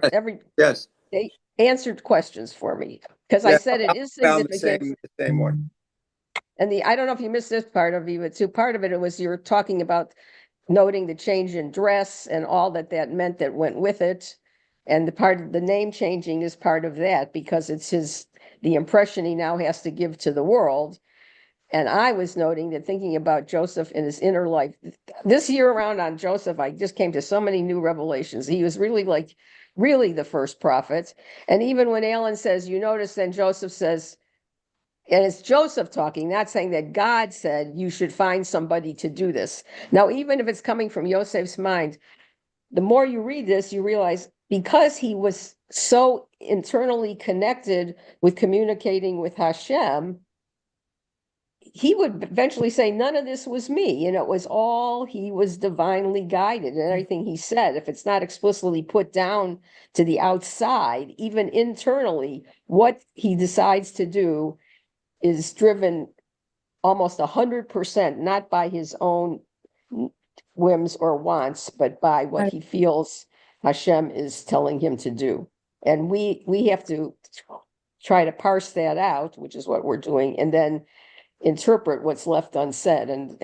But the more I see in the context of what is said, I think Joseph was really much more all about trusting in Hashem, and he could do so because he was gifted with a special gift of direct communication with Hashem. But as opposed to his earlier ancestors, we find that out with the narrative when they said, and Hashem came to Yaakov, or Abraham's heard God's voice. Here, most of this with Yosef is having internally, right? So, that's what I'm starting to see, at least. That's what's popping out at me this year. So, Marilyn, you have your hand up. Marilyn? Well, I thought I saw Marilyn's hand up. If you have something, just, yeah. We're not hearing you. Go ahead. Now we can hear you. Hello? Yeah, yeah. My computer's acting weird, so I don't like all of a sudden I have a keyboard on the screen that I can't get rid of. That's over your face, Aviva. But anyway, when you talk about Joseph and his hearing or relaying things that are straight from Hashem, I keep getting the picture, and I know this is a little theatrical. Nevertheless, in Les Mis, when you listen to the score, when there's going to be something, towards the end where there's direction from God that is being played out, there's a musical notation. Don't ask me to sing it, but it's just a few notes that go da da da da da da da da da da da, and then that there's something that what's being communicated is divine. There's something more than just worldly stuff going on. There's something that's divine direction or protection or something like that. And I keep getting the feeling that there was something like that going on with Joseph, that he could differentiate between his thoughts and Hashem's thoughts, and he didn't have an egotistic connection to, and he wasn't trying to take the credit for what was Hashem. He was always, rather giving the, what do they say? In church, they'd say the glory to God. And Joseph was apt to do that. And I think that that's what we see going on here throughout his life, is that even in the worst situations and the best situations, he consistently defers to Hashem in the way he reacts to circumstances. But I'm intrigued by describing that as a communication, because at least as far as what we get in the text in the Torah, there is not a two-way communication. He doesn't go and say, I'm going to ask God what to do, and we got to have a discussion, or like Moses, or we can negotiate like Abraham, or wrestle like his father. It's just all his belief that he expresses, but I don't see it as a communication unless we describe the dreams as the way he's being communicated with. Yeah. But the fact that he's open to receive that, Alan, like he's open in a way that mankind is not necessarily. And he's pure of heart. I agree Okay. with Marilyn. He is a pure of heart person. You don't see ego in this at all. I mean, here we've got the Pharaoh, dresses him up in finery. He's not using that. I don't even know if he even cares about it. As soon as he's given the job, he starts going around and doing the job. Mm-hmm. Do any of Alan's you point, I would just say the word communique, like when someone sends you a communique, that it's a subtle distinction. You can communicate. It doesn't have to be a two-way communication. The fact that someone is sending a message, and again, that's the whole point. It's internal, and it's, at least to the degree it's passed down to us written down, we don't hear "and he said" or this, or they met in a dream or on a ladder or whatever, But it's just the whole sense of who Yaakov was from the very Yosef from the very beginning. This was this gift that he had, and again, the whole idea of the philosopher king. That's the whole thing. The humbleness of it. Person who should be the best leader is the one who doesn't want the job. Last year, my husband was writing a book that started thinking, who is the most important thing who has the most control? His hero was the slave to the king who knew everything, and everything that was attributed to the king. If you don't care who gets the credit, you can do anything if you don't care who gets the credit. His whole story was driven by that. And I see there's something to that in these biblical stories, because Yosef was not vainglorious. He wasn't doing it for his own. So, and maybe that's why we're still here. And maybe that's why we can agree he was a true prophet, because. Well, there's a doctoral thesis right there. is if you were at HUC and you were a rabbi, you would then look at how all the prophets spoke, the language they were used. And God said to him, or does the prophet speak directly? So some rabbinic student would love that as a thesis dissertation. So, Ruth Ellen, actually, Herman has to beat your husband to that book because if you read Siddhartha, it's basically the same story. Yeah. Yes, he was he was into all that stuff. So yeah. Yeah. So, what I There are was going only to 32 say, original plots. I'm going to plots in a minute if you don't let me talk. So, I was just, I was going to ask the members here if any of them all of a sudden get inspirational thoughts or creative ideas, and they attribute it to some divine source or channeling some divine source or some inspiration that where the hell did that come from? You can't really explain yourself that you weren't thinking of it, but it solves a problem or, has some impact on you. Raise your hand.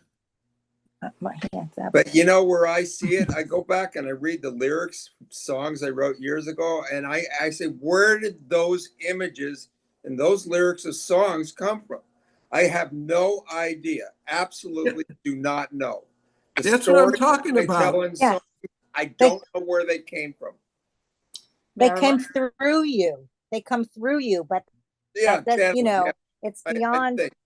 Yeah. You know who's a good example of that is Bob Dylan. They're always asking him, like his songs are so deep and so heavy. And he's always saying, I don't know where they came from. It just came through me. Well, Furukawa, who's the Japanese filmmaker? Is that who it? Kurosawa. Hiro Kurosawa. Well, he basically, a lot of his films were strictly from his dreams. I mean, creativity and inspiration comes in many sources. And he even made one film specifically about his specific dreams. But a lot of that, I think creativity and prophecy, it's an interesting, where does it come from? Good question. But I think in the case of Yosef, we get some very clear indications in terms of human experience. So we have him as a favored son, and at age 17, which would still be a very naive age in any time and place in history, and being thrown to the bottom of a pit, and then everything that happened to him, these rises and falls. In a relatively brief period of time, he's had more extreme experiences than others whose stories we have read. And I think that is a significant thing because we're about to finish the book of Bereshit. So we have kind of the establishment of our storylines, right? We're going to move into Moses, the idea of whatever. I don't want to jump the gun, like we don't know what's going to happen. But Joseph creates a very, very different character. It brings the realm of what's happening, what could happen from being only in the hands of a deity down to the level where people can understand and have decision points to make, which is sort of how I see the whole idea of where humans fit into the creation. Is those are the ones that's the creation. That's the part that allowed consciousness and decision making and ability to look and absorb and learn and therefore change your actions. And I think Joseph exemplifies that because in his story, this story that was picked out of all the stories to be written down for us to study, in a very brief period of time, he embodies quite a bit of that on his own, in his own experience. I think. Can I add just a brief something? Joseph's mother died in childbirth, so he never had a mother either, which is, I'm not saying he wasn't cared for, but he didn't have his mother, which, I don't think you can take that out of his story. I don't know how it fits in, but it has to fit in. Sarah, and then I want to hear Betsy after that. So I just want to point out in the middle of all this, this idea, with changing of names is always seems to happen with, some kind of a big change. And like a rise and a fall, like Jacob's ladder, going up the ladder, going down into Egypt, Abraham leaving his family, or leaving his homeland and going and he getting a new name. But it always seems to be attached to this rise and fall of something. There's something going on. So on a spiritual level, I also see to me, it seems like on a spiritual level, there's a rise and a fall as well of what's going on spiritually. Anyway, that's all I'm going to say. Betsy, I think Betsy was trying to say something, but we're all talking. Genesis, and there's probably, but you think you have a unique idea, and then you find out there's been 10 books about it, but it's about reconciliation, because we have the story of brothers, and it's an uneasy reconciliation. All they can basically do is get together for a dinner, and they can't tolerate each other. And throughout all of Genesis, you have these family conflicts, and the rising and falling that you just talked about is, what do you do with it? And at the very end of Genesis, here is a man who is reconciling with his whole clan, not just his brother, who have sold him into slavery. And for me, the transition from Joseph is, in the next stories we learn, are about reconciling a whole people with God. So, those first 2 books are about reconciliation. And I've read some therapy sort of views of, once again, the Jungian overview of what each of these stories is about, the psychological process of living. And to me, Joseph is this incredible hero who can have this toxic, as we say, family. And not only does he reconcile with them, but he helps them grow up, and he helps them fit into society. So, enough. How do we reconcile him being married to a non-Jewish woman down the line? Well, Moses has that problem too. Yeah. That's a rabbinic. I think that's one you're going to start wrestling with in the next couple books. Right now, it's not a big thing, but it will become a big thing. Right. Moses has the problem, but guess what? His wife is the one who saves them when they're going back to confront the Pharaoh by circumcising their children. It's not that Moses thought about that. His non-Jewish wife thought about that. Yeah, and the non-Jewish wife had a very pious father. She was raised in an environment of spiritual. Yeah. And how do we come to grips with that, with how we treat like Muslims today in today's world?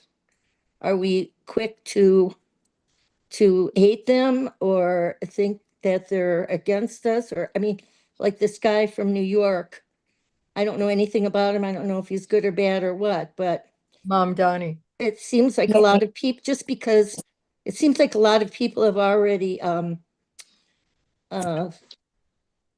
demoralized him somehow, or isn't he kind of waving an anti-Semitic flag?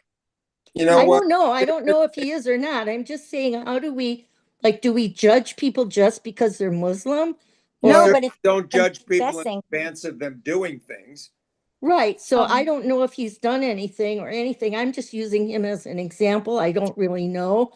I try to stay away from that so I don't get upset. But I'm just saying, I don't know what he's done, or maybe he has done stuff. I don't know. But my point is not him. My point is, do we just jump? Because I feel like I have come in contact with people who just jump to conclusions really quickly before there really has been any time to really know anything. So, he may be good, he may be bad, I don't know. That's not my point.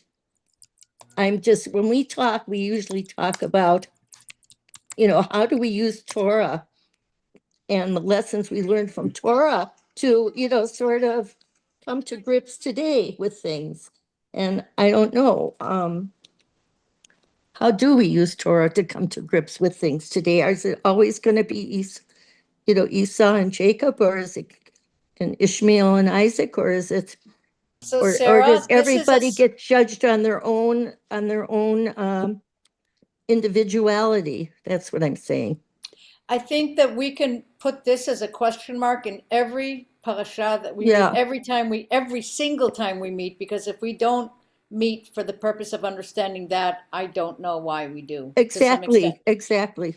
But before we stray into that too much, because I really want to Yeah, I have don't want that to be stray either, but I just, but I'm saying that is kind of why we have to study, and Yeah. I will dare say Jews have strayed away from understanding the reason for the stories being our stories to a degree that's frightening to me too. But before we went into this, Alan has his hand up, and I really want to hear what Alan has to say. But I put it in the chat because it is, to me, an overlying concept of why we're doing what we're doing. So thank you, Sarah. And I do think that there's something that I've been sort of bubbling around in there of something you said earlier, Aviva, about the age. And so many of the stories are full of ages that we can't comprehend. 120 years old, 300 years old, 900 years old. But here we've got 17 and 30, 13 years of maturing, and it's so relatable. And I think that's one of the reasons I keep coming back to how much I enjoy, from a narrative standpoint, the whole Joseph story. It's really so complete. And you've got something, as Yehuda described it before, as a great bedtime story, but it's something you can relate to. We can remember what it was like to be a teenager, and we can remember what it was like to be 30 and regret some of the things that we either did or said. So, you can imagine Joseph saying, well, if I have a dream like that again, I'm not going to tell my brothers because look what happened. So I think that the relatability of it is very powerful. Ruth Ellen, you are muted. Okay, I know you want to go on, but I just feel this is important. A lot of things come together because we come to this point a lot about not marrying within the faith, which didn't agree this whole same, which doesn't mean the same thing as it means today, number one. So then I look at, what is Genesis? We're coming to the end of Genesis, and I left to myself, this is the story of the birth of a nation. I think I've said this before too. We have the general creation up through Noah and the flood. Then it's all our story. Mm-hmm. Now, and this I think goes to Betsy's point too. We constantly have these issues of brothers, literal brothers, not getting along. Now, as part of the overreaching story, that we are all brothers, which is why, and you go back to the pre-Abrahamic, we were all related. So every time this comes up, and it's a thread that comes up, Ruth being the grandmother of David, all these people, quote unquote, from the outside. You add into that the imperative to take care of the stranger. To Sarah's point, I know that was a rhetorical question. First, we're human beings first, and then we're the children of Abraham, in a way, second, I think. And then what I think where it really gets complicated, and we're really seeing it here, is just the logistics of a numbers game. You start out with one man, one woman, he has two sons by two different women, and you're going to be fruitful and multiply. With the 12 tribes, we're already, and in the background, seeing they're all procreating. Now you have to try to corral, and this is why I say it goes right into what Betsy said in Exodus. We have this huge nation from 70 people to, and we can look at that today. It's analogous to, small corporations. Everything can be cool and nice. And then they talk about it in business schools, as the corporation matures, as the people mature, they have different needs. And part of it is just dealing with the individual personalities of so many people and trying to create a unity out of that. And so to the degree that the Torah is a primer for how to practically get along in life, we're just at the point that we can relate because we live in a world of billions of people. And I just think that's something to point out, because it gets more complicated to to be fair and to be just and to come up with quote unquote the most just and best solution to a problem becomes more and more fraught, the more and more points there are to consider. So I want to hear Marilyn and then Arnie, and then we're going to read. Go ahead, Okay, Marilyn. I just wanted to say that with regard to Ruth, from the get-go said to Naomi, you know, I will follow you and your people will be my people and your God will be my God. She wasn't ever trying to run a separate line. She, from the beginning of marrying the son, went and took care of her mother-in-law and pledged to do whatever her mother-in-law said that would, you know, continue her line. And that's what she did. So when you talk about Ruth, even though she was a Gentile to begin with, she became she was grafted in to the people of her husband and her mother-in-law, Naomi. And I just wanted to say that because somebody just said something about Ruth that left room for the fact, you know, that as a stranger, that she was other than a child of, you know, God or Israel. She didn't live in a different way. She lived according to those principles. Thank you. Yeah, I gotta say, that was me, Marilyn, and I totally understand that. The whole idea is in terms of the story, the importance, like when they repeat something, the importance of somebody coming from the outside and becoming to the inside. How does that happen? I think the lesson overall from all examples like that, which is she's just a primary one for me, is that it shows that we're all interrelated and we should be able maybe to get along. So yeah. Arnie? I've heard so many stories throughout my life about great sages and rabbis being asked by the Gentile community or people of power in the lands they're in, you know, what is the basic, you know, meaning of your Torah?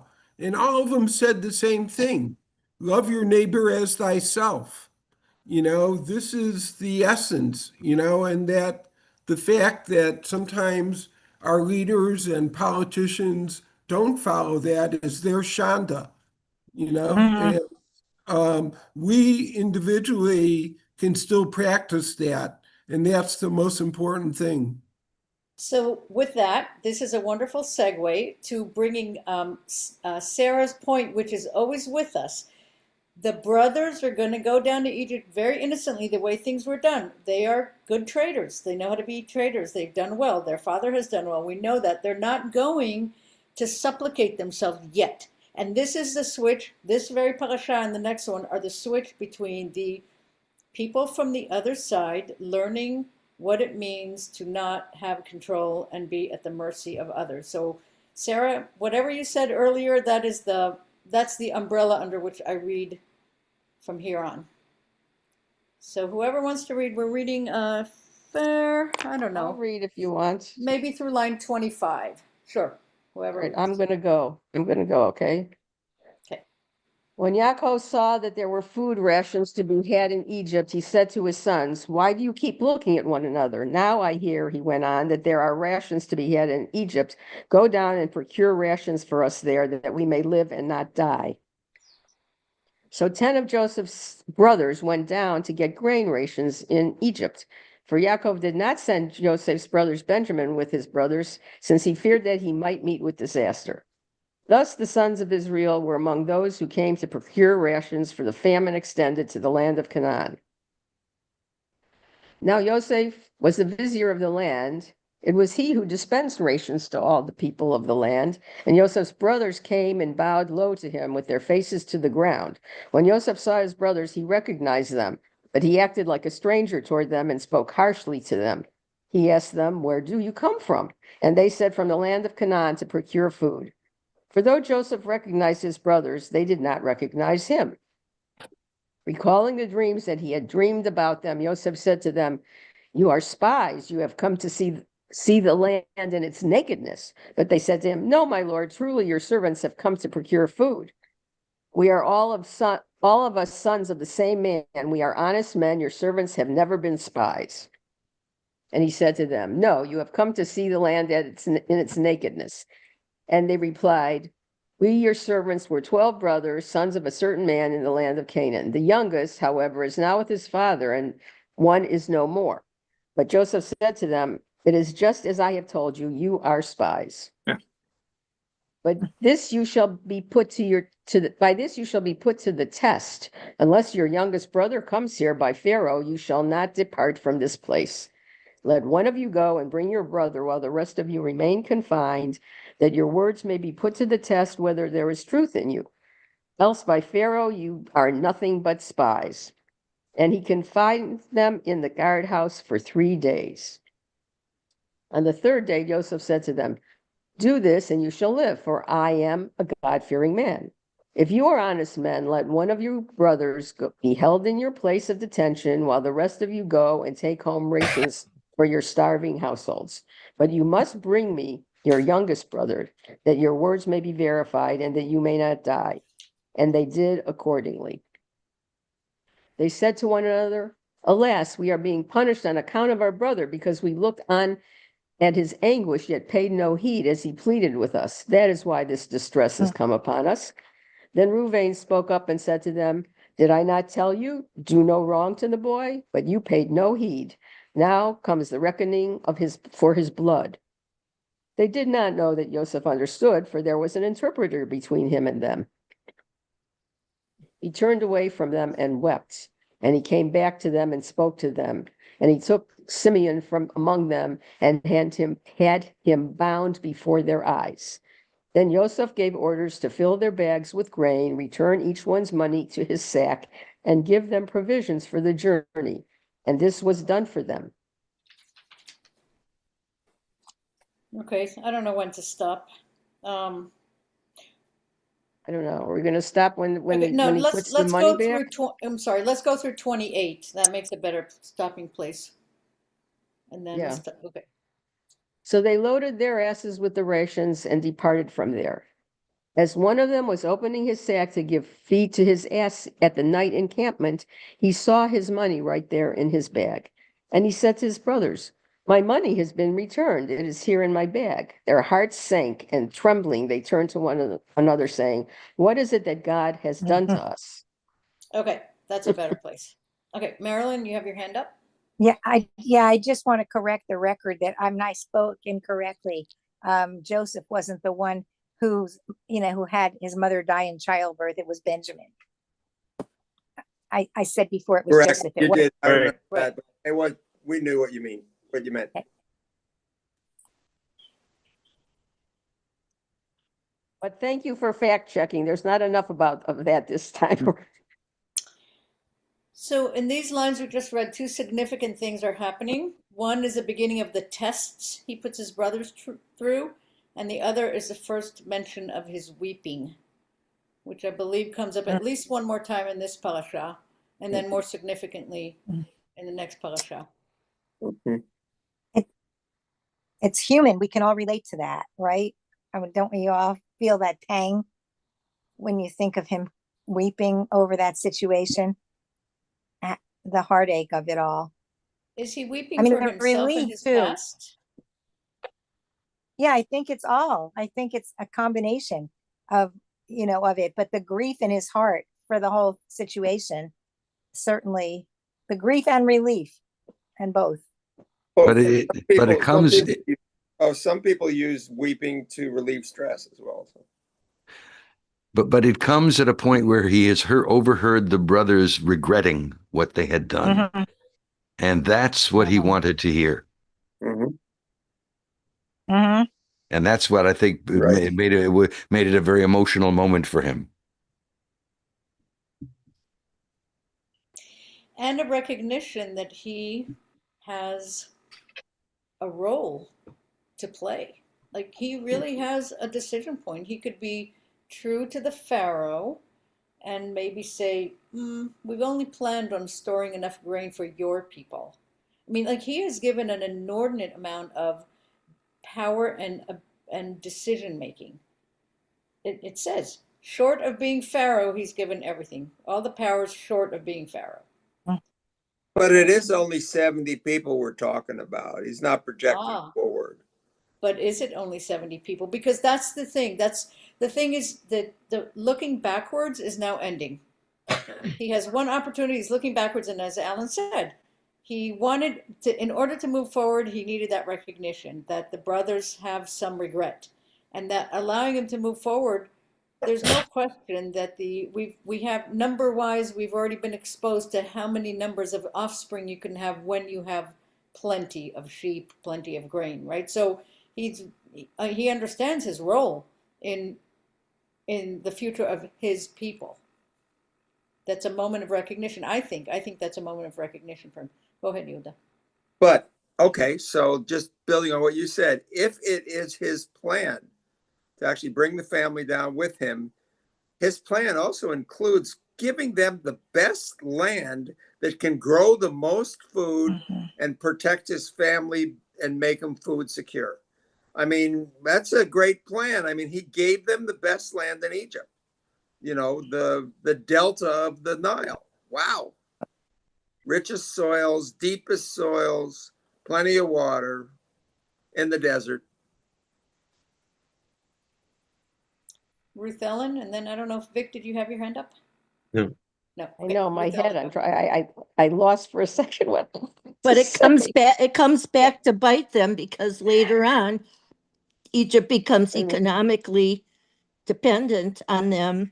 Oh, no. And this is what leads to the problem, which is not a problem because it actually gets them out of Egypt. But anyway, I just wanted to say that this idea of descending and ascending, you know, it looks like, oh, it's so great. They got the delta and all that silt and it's great for growing. But then again, and you know, and maybe this is where the horrible idea that Jews own everything, you know, even in today's world, this idea that they're taking over everything, you know, it comes from this kind of thing where, you know, Why don't you add the addition? And they might have been given the best land, but they also were the best equipped to actually make the most of it. They were already proven to be great herdsmen, you know, and to assume for a second that they weren't great agriculturalists too. I mean, right up until today, look at they the had to be. They agricultural sector in absolutely, Israel is amazing. They absolutely. more things than anybody else. They developed, they Well, and figured this out is how to get more eggs per chicken. They figured out how to get more milk per cow. Wow, all of it. and this is why, Yehuda, I make my point that Egypt became dependent on them economically. It's a They were great point. they It's were a the great point. basis of the economy. It's a great point. It really is.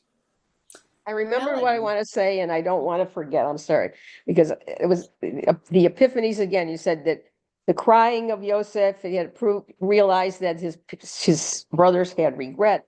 Part of me is saying, oh no, not until they're in this woeful situation do they say, see, now we're being punished. Up to all this time, they didn't know what to do. On the other hand, it just hit me.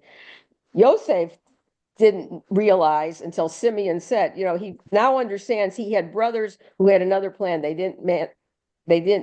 Simeon was going to come back and get him. And he's explaining to his other brothers, see, I told you this was not the right thing to do. Number one. And then Reuben, I'm sorry. And then to our point about maturity and all that. So when you think about it, it was the younger brothers who were less mature and hot-headed who turned around and made the decision without their older brother's knowledge, either Yehuda or Reuben, to sell him. So I think that was kind of in a more pragmatic, psychological, in the moment way. That was a big relief and gift to Joseph to realize that. So. Alan. A couple of thoughts. One is that while since we've read it before, projecting ahead to the future is what's going to be happening in Egypt is very relevant. But I think maybe giving the brothers too much credit. What is this section that we just read open with? Is Yaakov saying, "Why are you just sitting around looking at each other? they can't they don't have the organizational skill to come together and say, oh, we need food, where can we go for food? It's they leave it to the old man to come up with the idea. So I don't know about giving them so much credit for being great agriculturalists. Is maybe or at least great in terms of what they're going, what it's going to lead to. But the thought that I had that I wanted to get to earlier, other than that, was this test, this idea of a test. We've had several tests already, but those were tests by God toward the humans. The test is certainly the big one, the Akedah, but the test of will Noah carry out these kind of mysterious orders to follow the commands. And here it's a test that Joseph has devised and is carrying out. And so it becomes, I think, on a different level. And again, the relatability comes in. I want to add to that because that's what I was trying to say, but you say it so much better. The switch here that I see and why I think that Yosef is not considered one of the forefathers is that this is the beginning of the people to people part of transmitting the chosenness. There's something that happens in the story of Yosef that brings it from the level of God to a person. Sorry, there's noise here. To you don't do that now. And the that brings it to the people to people understanding. And so you said that better than me, Ellen. Thank you. I'm going to mute for a minute. It's going to be a little noisy here for a sec. Go on.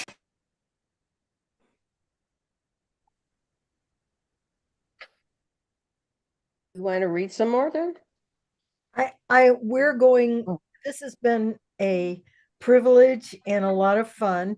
Dan and I are going to leave now, but I wanted to say goodbye to you all and thank you all for a thought-provoking and fun discussion. So shalom lihitraot. Thank you for taking part. That was really some great. Come back anytime. Mahalo nui. Bye-bye. Thank you. Shabbat shalom. Shabbat shalom. Have fun. Bye-bye. Leave me. Bye. Something that have as Ruth Ellen points out, every time we hear this, something new jumps out at you.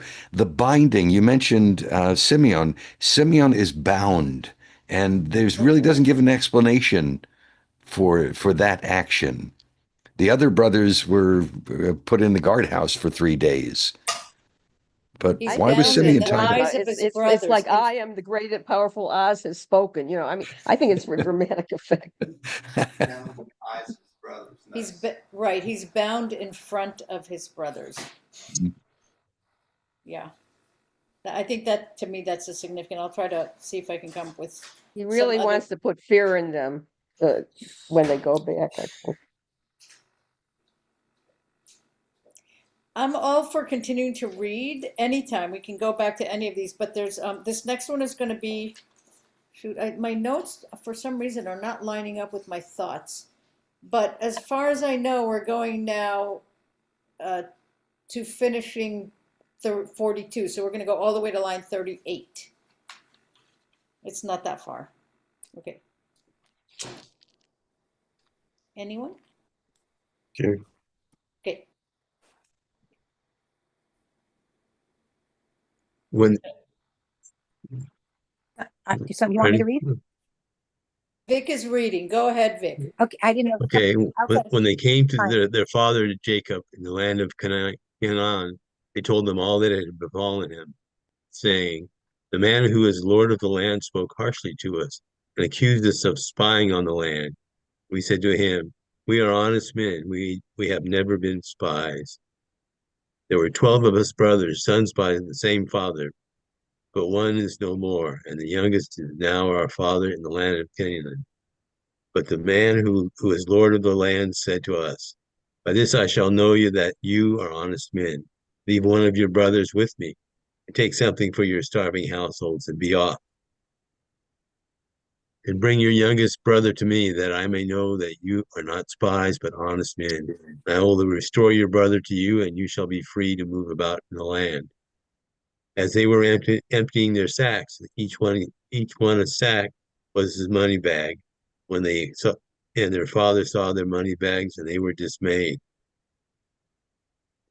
Their father Jacob said to him, "It is always me that you bereave. Joseph is no more, and Simeon is no more, and now you would take away Benjamin. These things always happen to me." Then Reuben said to his father, "You may kill my sons if I do not bring him back to you. Put him in my care, and I will return him to you." But he said, "My son must not go down with you, for his brother is dead, and he is alone. He alone is left. If he meets with disaster on the journey you are taking, you will send my white head down the Sheol in grief." But the famine in the land was severe, and when they had eaten up the rations which they had brought from Egypt, their father said to them, "Go again and procure us some food for us." But Judah said to him, "The man warned us, 'Do not let me see your faces unless your brother is with you.' If you let our brother go with us, we will go down and procure food for you. But if you will not let him go, we will not go down. For the man said to us, 'Do not let me see your faces unless your brother is with you.' And Israel said, 'Why did you serve me so ill, as to tell the man that you had another brother?' They replied, 'But the man kept asking us about our family, saying, Is your father still living? Have you another brother?' And we answered him accordingly. How are we to know that he would say, 'Bring your brother here'?" When Judah said to his father Israel, "Send the boy in my care. Let us be on our way, that we may live and not die, you and we and our children. I myself will surety for them, for you may be responsible if I do not bring him back to you and set him before you. I shall stand guilty before you forever. For we could have been there and back twice if we had not dawdled." When their father said to them, "If it must be so, do this. Take some of the choice products of the land in your baggage and carry them down as a gift for the man. Some balm, some honey, gum, laudanum, pistachio nuts, and almonds. And take with you double the money, carrying back with you the money that was replaced in the mouths of your bags. Perhaps it was a mistake. Take your brother too, and go back at once to the man. And may El Shaddai dispose the man to mercy towards you, that he may release you and your other brother, as well as Benjamin. As for me, if I am to be bereaved, I shall be bereaved." Okay, let's take a breather. Thank you. There are some interesting parallels of speech, and they go back to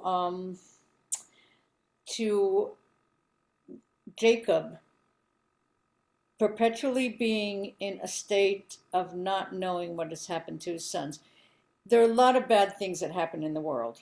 There are tragedies all along. But I think after this experience, after October 7th, we can agree that the not knowing where your loved ones are is a unique state, and it feels worse than death to the families experiencing it.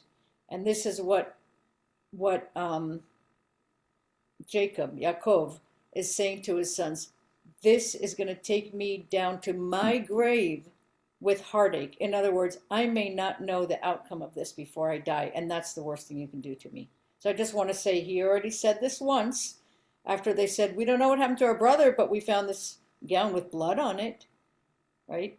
So here we go again. The sons are his most important. He was a wealthy man, but the sons, his offspring, are the most important, and he cannot be whole. Can you remind me what El Shaddai is? I forgot what that name is. It's another I mean, you're looking for something more in depth than I'm about to respond, but it is one of the references to Hashem.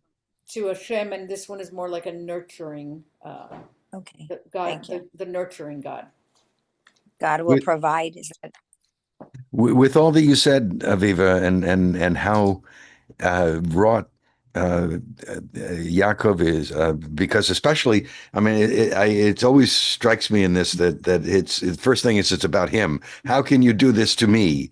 But then what do? They sit around and eat the food that they brought back with them instead of saying, you got to go back there tomorrow and bring your brother back with you. You know, I need to have all the brothers together.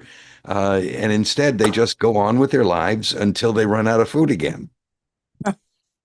Do we not, I mean, every generation tries to make their children's lives better than their own. And we certainly see this in American society, not just American society, but we can focus in on our own, that the generation now who should have ample wealth and ample access to resources is feeling like they don't. And there's a school of thought that says we've coddled them too much. We have just brought them up with so much. I mean, we just had this conversation with our guests here. You know, our children can't navigate the waters that we are in right now. And our ancestors have navigated more difficult waters.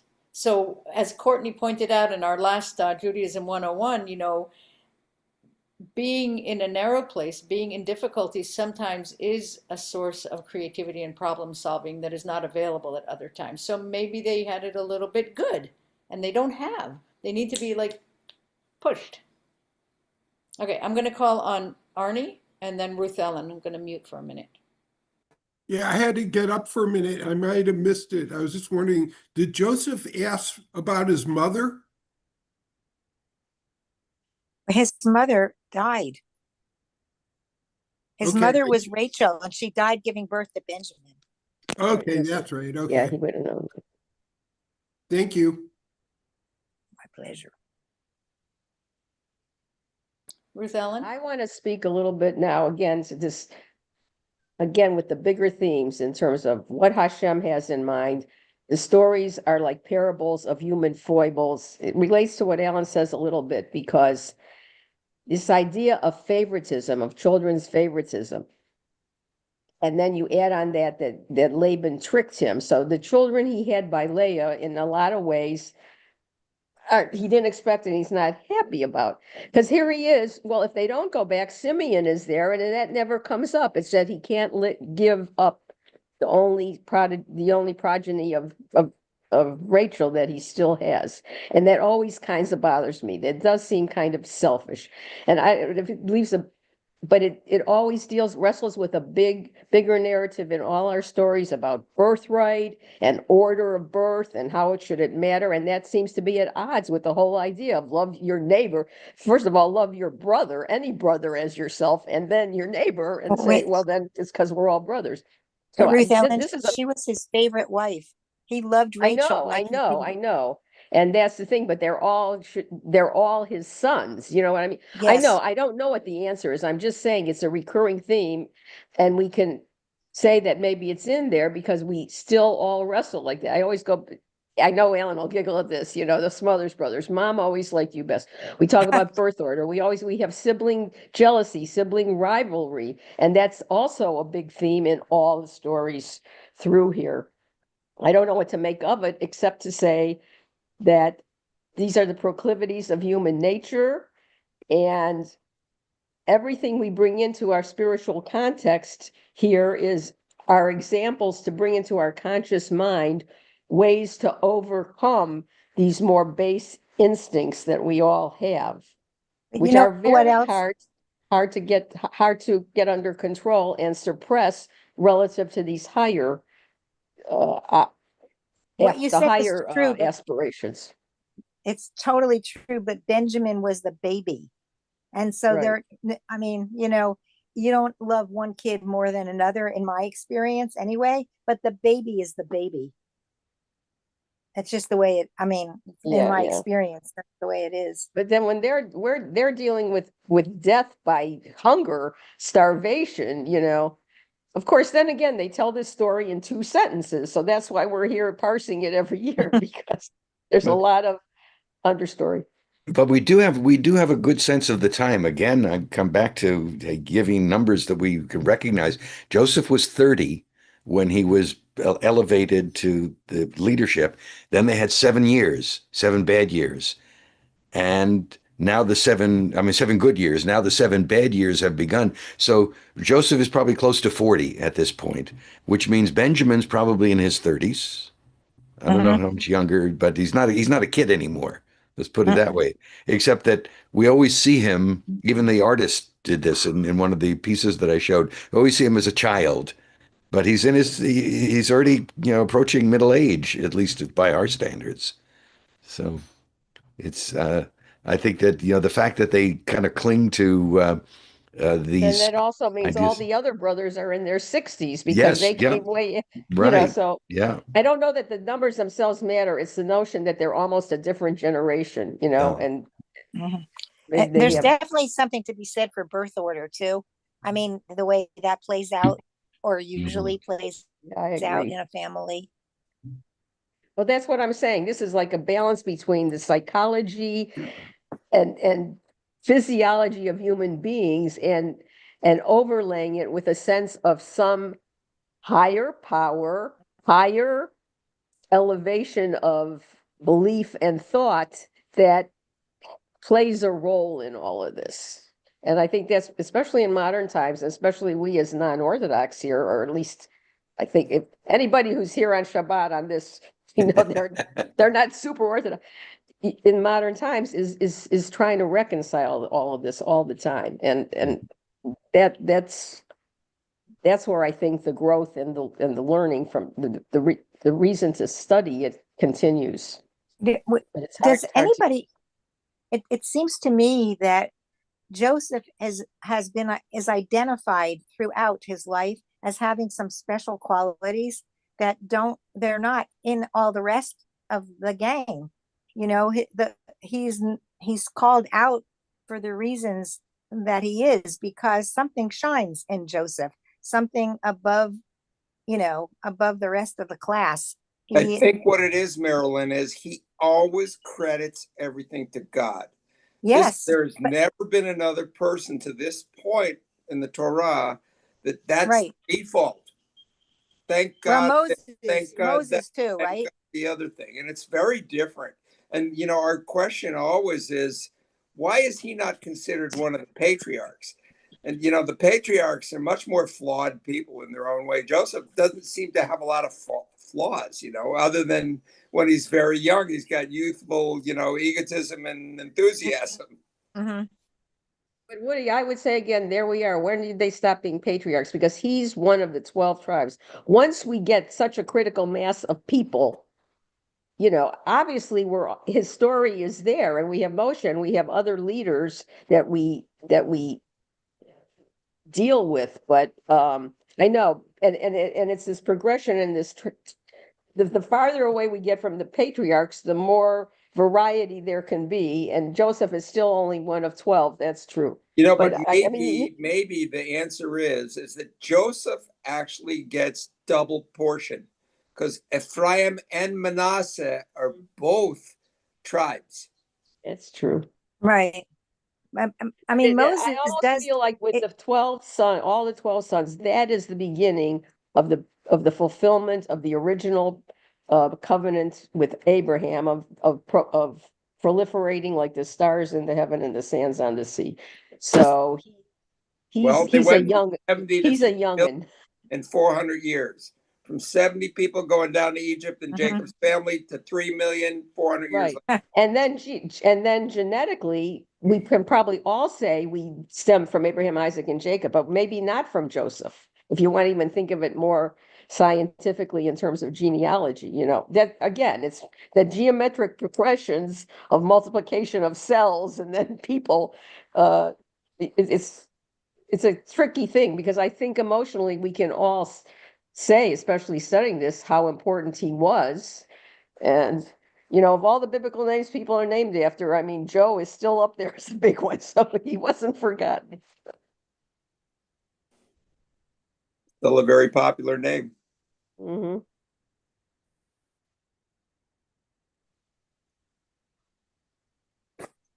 Shall we keep reading?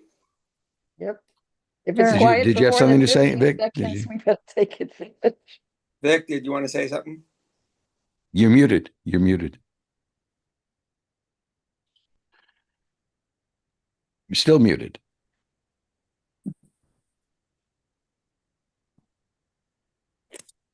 There.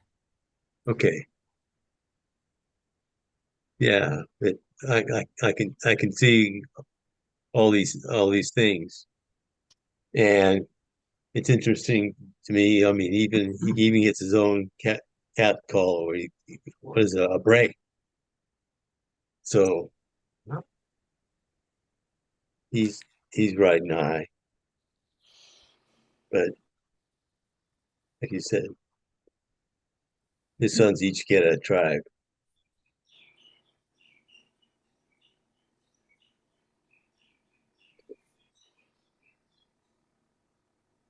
All right, who's reading? Sorry, I'm back. Marilyn, did you want to read? Yeah, sure. Okay. So the men took that gift and they took with them double the money, as well as Benjamin, themselves to Joseph. When Joseph I can't hear saw Marilyn. Benjamin with them, he said to his house steward, "Take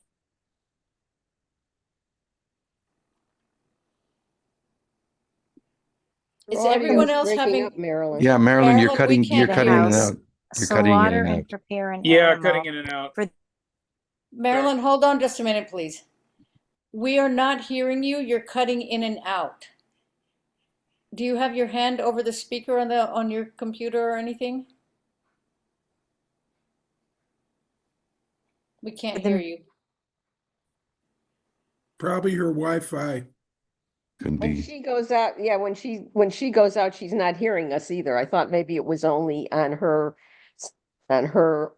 microphone, but when we're telling her this, I don't think she's getting the message.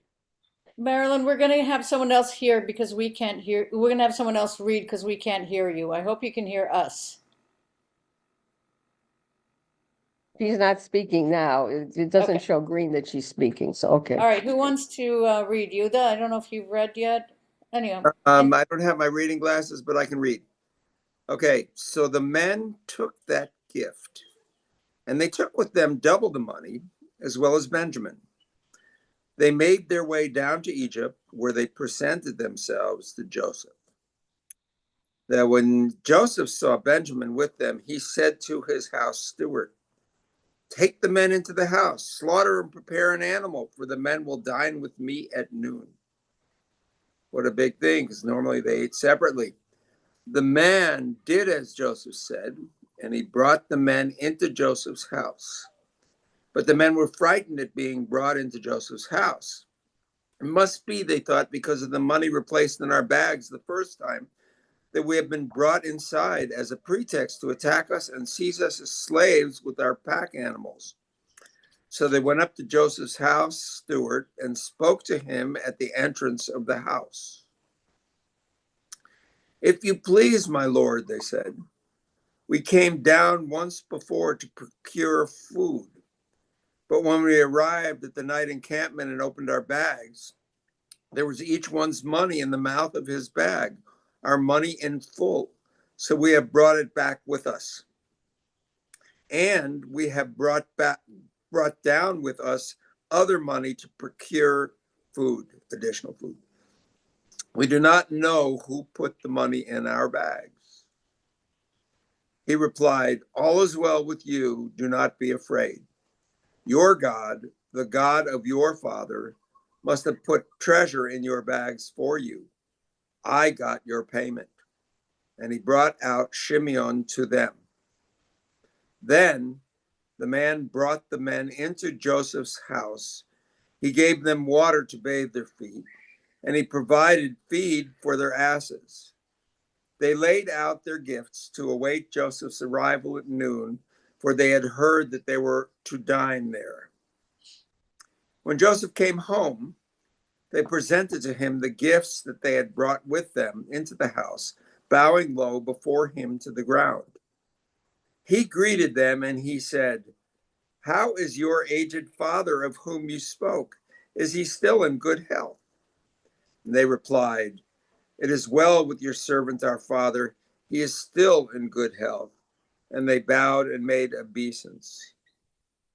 Looking about, he saw his brother Benjamin, his mother's son, and asked, "Is this your youngest brother of whom you spoke to me?" And he went on, "May God be gracious to you, my boy."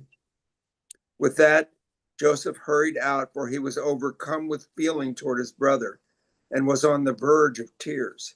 He went into a room and wept there. Then he washed his face, reappeared, and now in control of himself, gave the order, "Serve the meal."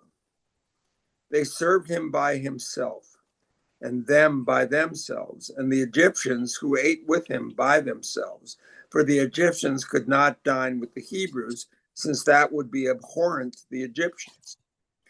As they were seated by his direction, from the oldest in the order of his seniority to the youngest in the order of his youth, the men looked at one another in astonishment. Portions were served them from his table, but Benjamin's portion was several times that of anyone else, and they drank their fill with him. Boy, an English teacher would be so upset. All these indefinite pronouns, really? Talking about confusion. Who, he, what, where, who? Yeah, who are we talking about? Who's on first? Ay,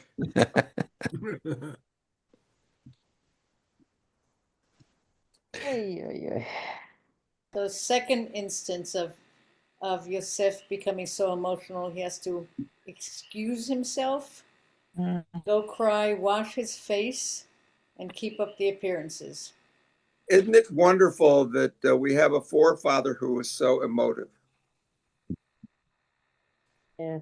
But he has to hide his emotions. It could be the laudanum they brought down to him the first time. Oh, it's not. It's, What Arnie did you hasn't say, Arnie? been here for 10 years. Didn't we decide that that's not laudanum, like laudanum? It's not the same thing as we think of as the precursor to cocaine. No, it's not cocaine, hon, it's opium. And opium yeah. poppies were profusely used as medicine in the Mideast in that time. It's still grown in them in Turkey, Iraq, all those places. You know, it's a big money crop. But didn't we say when we looked at the way it's a similar word, but it's not the same word when it's translated from the Hebrew. But anyway, that's neither. But it works either way, because let's not forget that the history of these people are traders, and they traders with a D, and they're good at it. That's part of, because this history is going to be, this ability to survive is, the story goes on for hundreds of years, right? It doesn't, remember, once a concept is introduced, it rarely goes away. It never goes away. In our story that's written down for us to study here in Hawaii. And so the idea of being excellent at what they do, which is being traders, opium, laudanum, whatever you call it, if it was desirable by society, these people were good at keeping it together to keep trading and be able to produce more people and support them. This is a little more of a weird detail, but it hit me this year too. The idea of it being a famine, and then but Jacob says, take some of our best. Honey, pistachios, maybe they didn't have enough. I mean, you can survive on that stuff, you know, but I guess it wasn't in enough quantity to maybe there was halava. We don't know. Oh boy. Maybe there was halava. Oh, yum. Yeah, this. Oh, go ahead. Go ahead. No, please go ahead. No, but well, mine could too. But I was thinking this introduces something, and this goes back to what Betsy said of what, and kind of an overarching theme of reconciliation. But what have we had examples of time and time again in the stories before is brothers or siblings doing something to harm one another or doing something to defeat one another. And in this case, we've got a sibling who cares for his brothers. He's so emotional because his family is meaningful to him. And it kind of introduces a new kind of relationship. Yes, and also the switching of the name Israel Mm. with Yaakov. I wanted to go back to it, but I was a little distracted here. I just I had one more thought, but I forgot it, so I'm going to mute myself. So that switching, we have always taken it to mean when it's Israel, it's the mission of God. Mm. Yaakov is his old personality, which still is there. You know, he's got a multiple personality. But when he is Israel, he's acting to further God's mission. At least I think that's the way the writers meant it. I know what I wanted to say. Okay, let me lower my hand. The specificity of what I have to say it in Hebrew because I get confused. Yaakov tells the sons to bring back to Egypt with him. If I think of them as comfort foods, does he have some sort of inkling? Does he understand something that the brothers don't understand yet? Is he sending comfort to his son? Is he like connecting with him in some way? I've always thought about that because it's very specific. And yeah, I mean, he's sending goods to a country that has plenty. It's more than that. And yeah, it could be chalva, for all we know. But this time of the year, it's definitely latkes. Anything he thought that they had that would help their cause that was special that they wouldn't have. You know, it's like when your friends go overseas and bring you back something specifically known to that to that other culture. You know. Yeah. We could interpolate about whether he had a sensitivity that his son was alive, but everything else says that he doesn't know. You know, and of all of them, Yaakov followed what his mother told him to do. Even though they kind of said he was a dreamer and a mama's boy and everything, we've talked about this before. He doesn't seem to have as a continuity of a direct communication or whatever, that he's always in connection with Hashem, even though he's the one who had his name changed and became to the name of what became the whole nation. That may be more again of a scientific pragmatic notion that he happened to be the third generation, and then from that is when it took off. You know, all the testing stories, the stories of all these barren women struggling to have children at a time when people tend to have a lot of them died young too, right? But to have that many and lived to adulthood, and then of course they always talk about with Leah that was Hashem interceding there to make sure that happened. So it's all, in some ways, that's the faith part and the non-scientific part, that these are the ways in which Hashem started fulfilling the covenant to Abraham, that he was going to have a multitude of descendants. So, by the way, I should let everybody know, as Betsy was leaving now, she said she thinks she wants to just permanently join our group. Nice. Where did they live pretty otherwise? cool thing, because she has this whole other well of knowledge. Yeah. I know. Actually, and then when you said she was a cantor and all that, yeah. Took me outside also to let me know how much she enjoyed this, and it was a real highlight for her. And Alan, she says she knows she's heard your voice before, unless you just have that kind of a voice. She said, I've probably heard him on the radio or something before. Yeah. Anyhow. No, when I I first met him, you know what it is? She's a WINS singer New York. too, and I know, because with the first time I met Alan, I said, "You sound like you were on the radio," and I said that to other people, and lo and behold, he was on the radio. Don't let me use my radio voice on you. No, I always muse about the radio broadcasts are floating through the ether in space, and somewhere, sometime, there's going to be some extraterrestrial who will pick up one of my broadcasts and say, "That was intelligent life." It's like light years away, you know, those sound waves are still there reverberating. It's true. As they keep going, they're weaker, but they're still there. Welcome, Craig. We want to hear what you have to say. Yes, I heard that nice mishpera from my brother Alan Silverman, and he did it in his great radio voice. I always thought there should be a radio station named KAPU, right? Kapu, because in the story, Benjamin is told you can't eat with them. And the main thing I know about Kapu is that, God forbid, certain people eat with other people, it means death. So I wonder if that comes from something like that. Greg, I don't think that's a good idea to appropriate the Hawaiians' terms. That will end badly. Although there are a lot of Hawaiian words and Hebrew words that are the same. Yes. It's a great mystery. Kapu is not one of Talking them. about Abiba, do you think we should Yeah. make a run to the end? We have only a half an hour left. Yeah, let's do a run to the end. There's just a few more lines. Okay, guys, Marilyn, I'm if you cutting want out to at try 1 it o'clock. again. I have to. Yeah, go But ahead. Okay. All right. You know what's happening is people are calling me, and when they do, the whole Right. thing just goes south. The broadcast goes away. Well, give it a try. Then instruct his house steward as follows: fill the men's bags with food, as much as they can carry, and put each one's money in the mouth of his bag. I'm trying. Can you not hear me? Yes. I'm reading. Can you not hear me? Hello? We Okay. hear you. We hear you. We Okay. hear you. Perfectly. Thank you. Put my Um, silver well, you goblet in the can't. mouth of the bag of the youngest one, together with his money for the what? For the rations. And he did as Joseph told him. With the first light of morning, the men were sent off with their pack animals.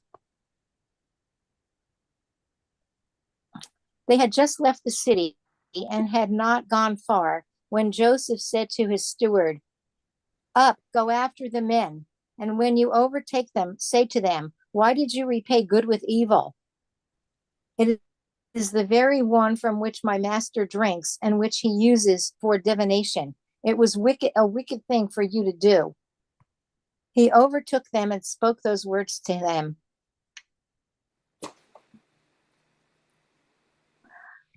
And they said to him, "Why does my Lord say such things? Far be it from your servants to do anything of the kind. Here we brought back to you from the land of Canaan the money that we found in the mouths of our bags. How then could we have stolen any silver or gold from your master's house? Whichever of your servants is found with shall die, and the rest of us, moreover, shall become slaves to my Lord."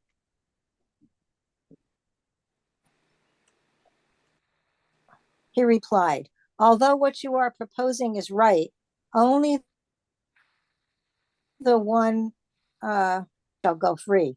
So each one hastened to lower his bag to the ground, and each one opened his bag. He searched, beginning with the oldest and ending with the youngest goblet. And the goblet turned up in Benjamin's bag. And this they rent their clothes. At this they rent their clothes. Each reloaded his pack animal, and they returned to the city. When Judah and his brothers re-entered the house of Joseph, who was still there, they threw themselves on the ground before him. Joseph said to them, "What is this deed that you have done? Do you not know that a man like me practices divination?" Judah replied, What can we say to my Lord? How can we plead? How can we prove our innocence?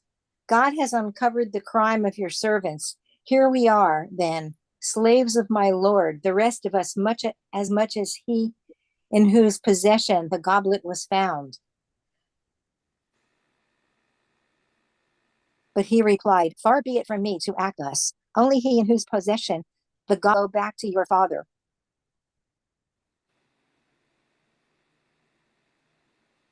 Aha. Thank you, Alan. Aha. Cliffhanger. So I forgot it was a cliffhanger. Yeah. Da da da da da da da da. So what's the first thing the brothers do when the goblet is found in their brother's It's fall on possession? their face. No, they mourn. They rent their mourn clothes. him. They Rent their They rend clothes. their clothing, a sign of mourning. Yeah, and then they fall on their face. Yeah. Right. Yeah. It's interesting that there are all sorts of these clues have been dropped and they're oblivious to them, like the seating by a birth order is something that they noticed, but they didn't make anything of it. Don't you think, though, they're just basically oblivious to Joseph and his whole place in society and in their lives from the very beginning? They didn't get him. They just didn't get him. And, you know, for them not to even recognize him when he recognized them, I mean, there is a difference from, you know, he got to Egypt at 17, something like that, and now he's 30 something. His body and his face probably look the same. Well, his countenance would look the same or sort of the same. You know, I mean, even if his features different, right? Didn't we once talk about? Didn't we once talk about the prospect that since it was a style for the Egyptians to use makeup, that when he cried, his eye makeup ran, and that was one reason to leave the room to fix his face again. Yeah, because it says he washed his face before going back. Yeah. That's and also, it's out of context. Like when you don't see somebody, you know, they think he's dead, so they're not really. It's totally out of context. It's not like they think they're going to ever see him. Yeah. You think this is the part in English where we get this phrase to wash your face with tears? Yeah, why not? Also, the context. Well, I mean, when you cry, your face often turns red, and the cold water can sometimes take away some of the red and swelling, you know. I don't know. I was just saying the visual context. Joseph sees all the brothers, so it's easier for him to, you know, notice the similarities and put it together that these are his brothers, but they're only seeing one guy who's aged 13 years, and they may not get that clue as easily. And he's in costume. With face makeup. Yeah. Ruth Ellen?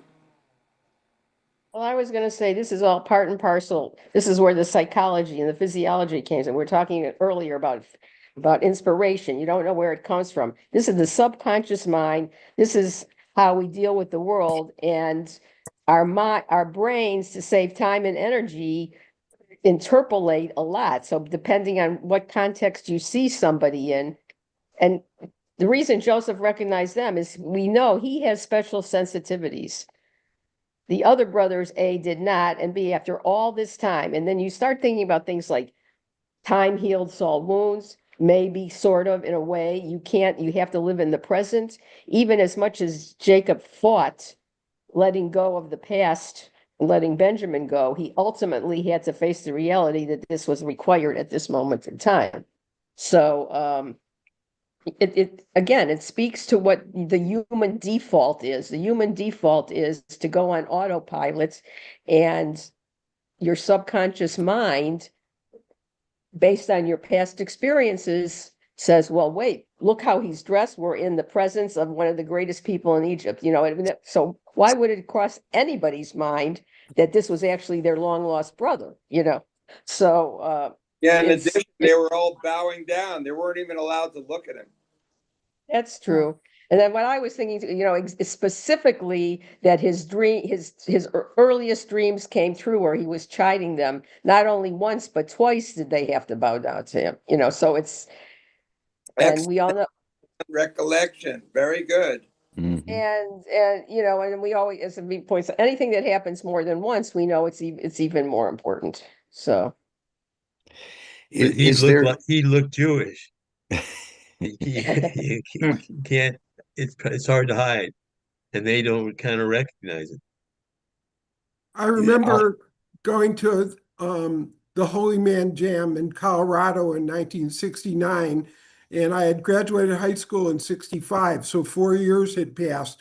And I see this guy who was my friend in high school, and I go up to him and I go, I'm feeling this psychic impulse to talk to you.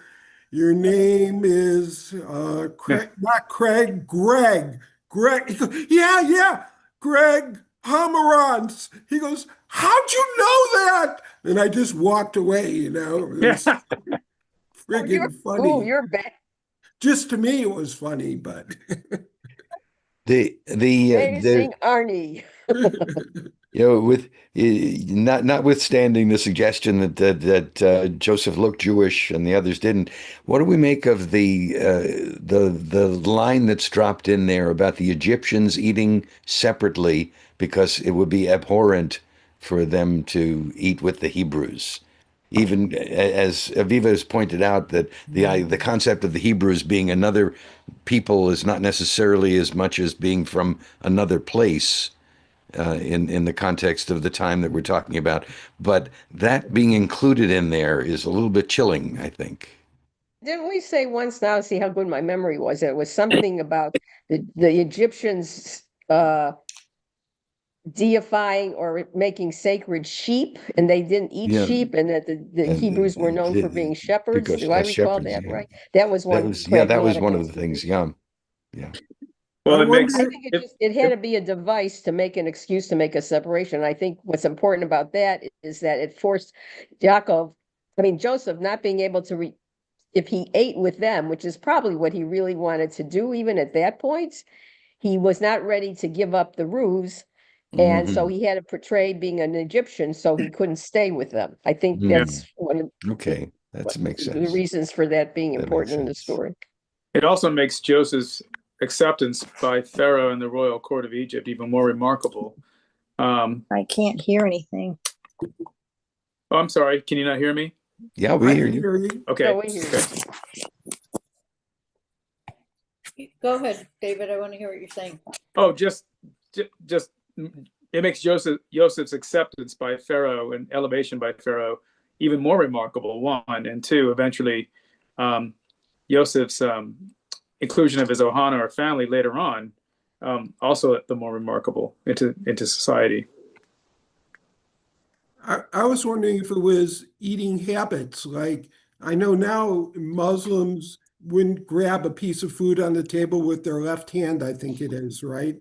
And maybe that's from an older tradition that even the Egyptians. Indians, I think, especially. Yeah. So from India. It could have been from an older tradition that was even in Egypt that, the Jews weren't following. So someone remarked before, I think it might have been Yehuda, that we've got a cliffhanger ending of this, but I think it comes back to what you said earlier about what a great storytelling device this is full. This is full of great storytelling devices. This particular story, and the idea that someone chose to end that chapter with a cliffhanger, with to say to the kids that you're reading the story to, you wait till you hear what's going to happen next. Can you wait till next week? No, you want to hear come on, you have to want the story. I want to remind that, Alan, you're the one in the art who included Joseph and his amazing Technicolor Dreamcoat. Being a Broadway musical freak, that was one of the first ones, like you said, and that's because there's so many characters in this story. There are so many subplots of. Yeah, it was almost it is theatrical. Cecil B. DeMille actually, I think later on somebody did make a biblical epic about him too, but yeah. Alan, the reference to eating separate. So, as an Egyptian noble, he would have his food apart from his retinue, and of course apart from the Hebrews, who were foreigners in the eyes of the Egyptians. So two things: he would have eaten separate from his underlings, but also separate from the Hebrews, who were plain foreigners. So on the other hand, it was a big deal for them to be invited into his house. Yeah, that was that's like halfway. And that's from the Hertz. And funny, in my commentary that I'm trying to use, there's not even a reference to that line.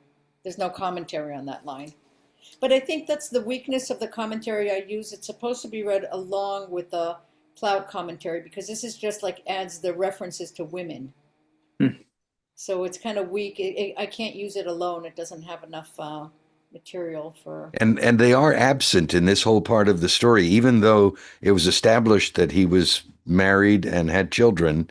His family doesn't come into the play at any point in this part of the story. Before there was something I wanted to earlier mention. Well, since I'm changing the subject after Craig, there's something I want to go back to, just a single line that we read earlier that I think is significant. And so let's hear Craig, and then at some point I'll insert it. Go ahead, Craig.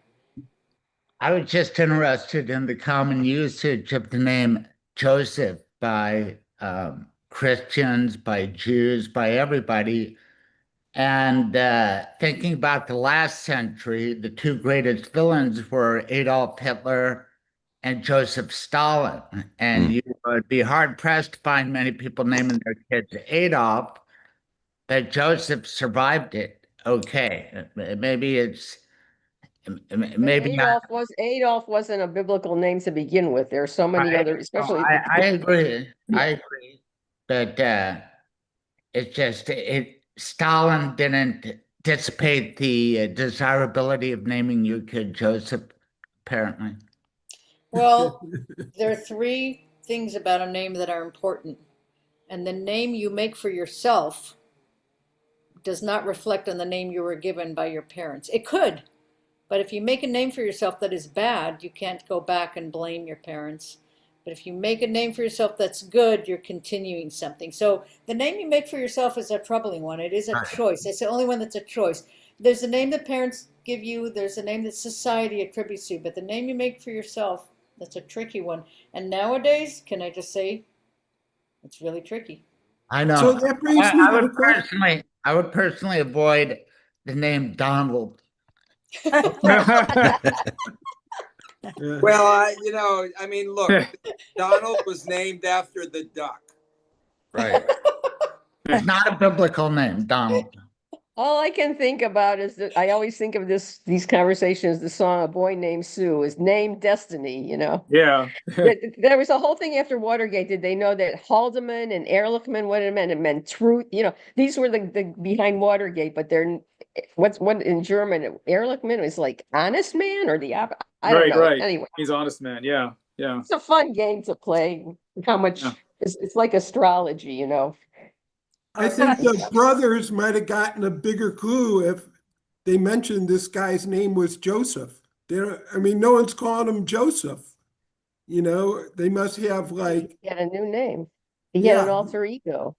His new name, which we don't know, except maybe they just called him Sub-Pharaoh or something, Yeah, I'm thinking it was a title rather than a name. Yeah. Aviva, to your point, that's interesting about naming yourself and what it means, because there again, Joseph's humility, he did what he had to do. He didn't rename himself. Someone else, the Pharaoh, gave him that name, So if you think about it on more subtle, detailed levels, parsing like we do, I think that's notable. While we're speaking of names, I'm going to insert this little bit of trivia that I wanted to earlier. The names that Joseph gives his sons, Menashe and Ephraim. Menashe, from the root word, implies something that you are now taking and consciously putting behind you. Okay, Nasha. It's too complicated for me to explain the exact root, but it comes from the root of saying something that was part of me, I'm now putting aside or behind me. Whereas Ephraim comes from that word in Hebrew, which is pru urubu, be fruitful and multiply. So he's that hinge that says the past and then the future. And again, in the terms of, what I'm trying, this image I have in my mind that I can't really convey very well in words is that switch that's putting this into the person-to-person part of our story. God's going to play a big role, but people have a role which they will only understand when they understand what it means to be, back to Sarah's point, strangers in a land. Well, Ephraim later becomes, I think, the largest tribe in terms of land, although, and then becomes a synonymous name with the northern kingdom. No, Judah is the largest by far. Yeah. Ephraim is the name associated, right? Because Rachel crying over her sons, Rachel mevakat banea, that is, Ephraim is associated with that promise of the future. And that word, the root, the pei, resh, comes from the same root word as fruit, as in to be fruitful and multiply. So that's the promise of Ephraim. You're right about that. Right. And it's a fruitful area, I think, too, geographically. Yep. So, there's another clue that the brothers miss. Joseph's sons got Hebrew names. We don't know it that must he have knew been their names. introduced or heard it around that this guy's got some sons, and they should have gotten the clue that they're Hebrew words. It just left me again for half a There second. was another hand up. I didn't see. Mine. Oh. Well, when you think about it, raise your hand again. All right. Problem. Okay. I haven't had a lot of sleep lately, so. It's good. This is good for our brains. Oh, wait. I know that I know this is something we've talked about in the names. Oh, you do? You got it? You got it? Yeah, I have it. Go. Real Alan, fast. don't forget yours. I know, right? I have to write notes to myself. So yeah, about the names. I was going to ask you because when they say that, and he called him Manasseh because of this, I didn't quite understand, and that made me sad. Though I feel like it goes to Joseph's sense of who he really is, and that it seemed like destiny was having him have to put that behind, and it's almost like the first son belonged to the Pharaoh, but then the second one, he didn't know if that was for good for he didn't totally know that when all this fortune came to him that he would really ever go back to his roots. And he was bemoaning that, I think, in giving that name. And then with the Ephraim, I'm going to have more children. Well, there's the covenants, fruitful and multiply. And that was more hopeful. So I kind of like that dichotomy because that was at the exact time, right after his name was changed, to say, okay, maybe he had this new identity, but he didn't pick it and it wasn't going to be permanent. So that helped clarify it by knowing that etymology. Thank you. I agree with you. I don't think there's anything in the writing that suggests that even though the Pharaoh gave him this name, that he's living this name. That's not part of it. It's just the Pharaoh trying to, you're doing good stuff. I want you on my side. But he knows how to, and this actually segues into what I was going to bring up. He knows how to play it, because what does he say to the brothers about the cup? Don't you know a man like me practices divination? Divination is something we're going to be told later in the Torah is a sin. It's forbidden, but it's something that would have been a practice in the Egyptian culture. So was that part of his ruse, or did he really practice divination? What's the connection between interpreting dreams and divination? Yeah. Maybe he was trying to give him a hint that hey, look here, divination. What does that mean? Predicting the future. Maybe he was trying to give him a hint, like, hey, haven't you figured out who I am yet? Yeah, right. Yeah. But I do think it was part of the ruse. You'll like this, Alan, because then what popped into my mind? Smile, you're on candid camera. But I think that one of the notes that we had read before about that passage was that the cup was something that would have been used in the divination ritual or whatever and that's why it was considered so special. So that's why that line would be in there. But I thought from what Yehuda was saying about the fact that he retained his connection with his heritage, but he played the role really well, so the Egyptians saw him as an Egyptian. Think about the cup too. The other thing of the cup bearer, right? Mm-hmm. The cup is, represents this symbol of someone being freed from prison and moving forward to help greater society.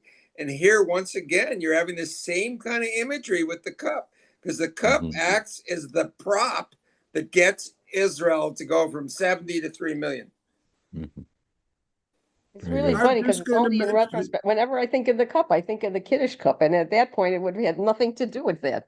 But yeah, it's a very important symbolic artifact for us. Yeah. I was just going to mention the difference of the divination concept. I think getting inspired by Hashem and,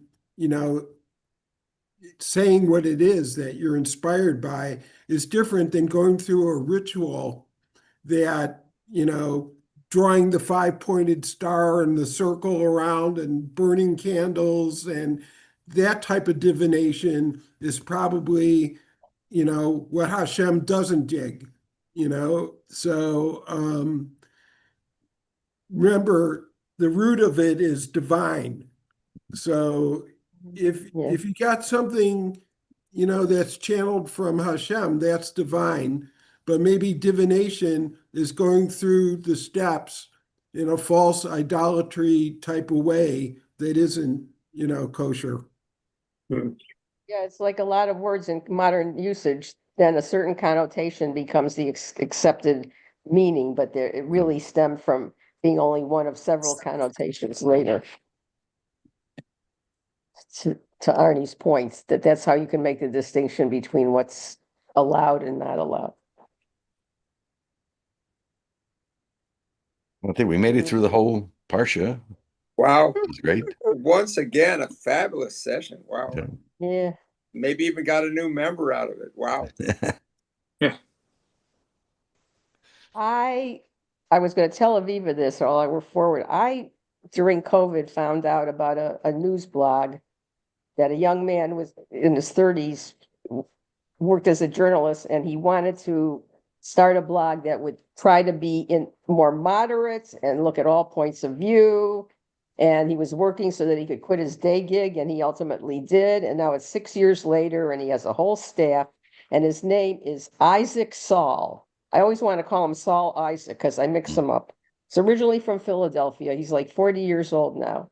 And it sounds like a Jewish name. I didn't know, but then we learned that he did a heritage trip and studied in a yeshiva, but he's more secular now, and he's written a lot about what's going on in Israel and all that. So his special, he does, there's you get extra if you pay, and I think the world of this guy. I think he's done a really great job, and I recommend him otherwise. But now that I've learned about his relationship with Israel, so I'm going to forward to you. He wrote his special yesterday. Either the title was something like "What is a Jew?" or he got into a whole topic, and he said, "I usually don't get into this. I'm proud of my Judaism." So he gave his whole background. Come to find out, his mother was Jewish. He's raised Reform. His father actually descended from Quakers and all that, and he's wrestled with these questions. He's really philosophical, and part of me said, I think I'm going to write to this guy and invite him to our Torah study because I think he would add to it and that he would really want to. But in the meantime, I was definitely going to separately send it to Aviva, but anybody who I have the emails for, I'm going to forward it to you. And then from there, Alan or whoever, anybody on this call who wants it, maybe, they can get it. I think it's really worth Thank you. looking at. And I do recommend you can get onto his website for free. And then if you want the extra content, it's $10.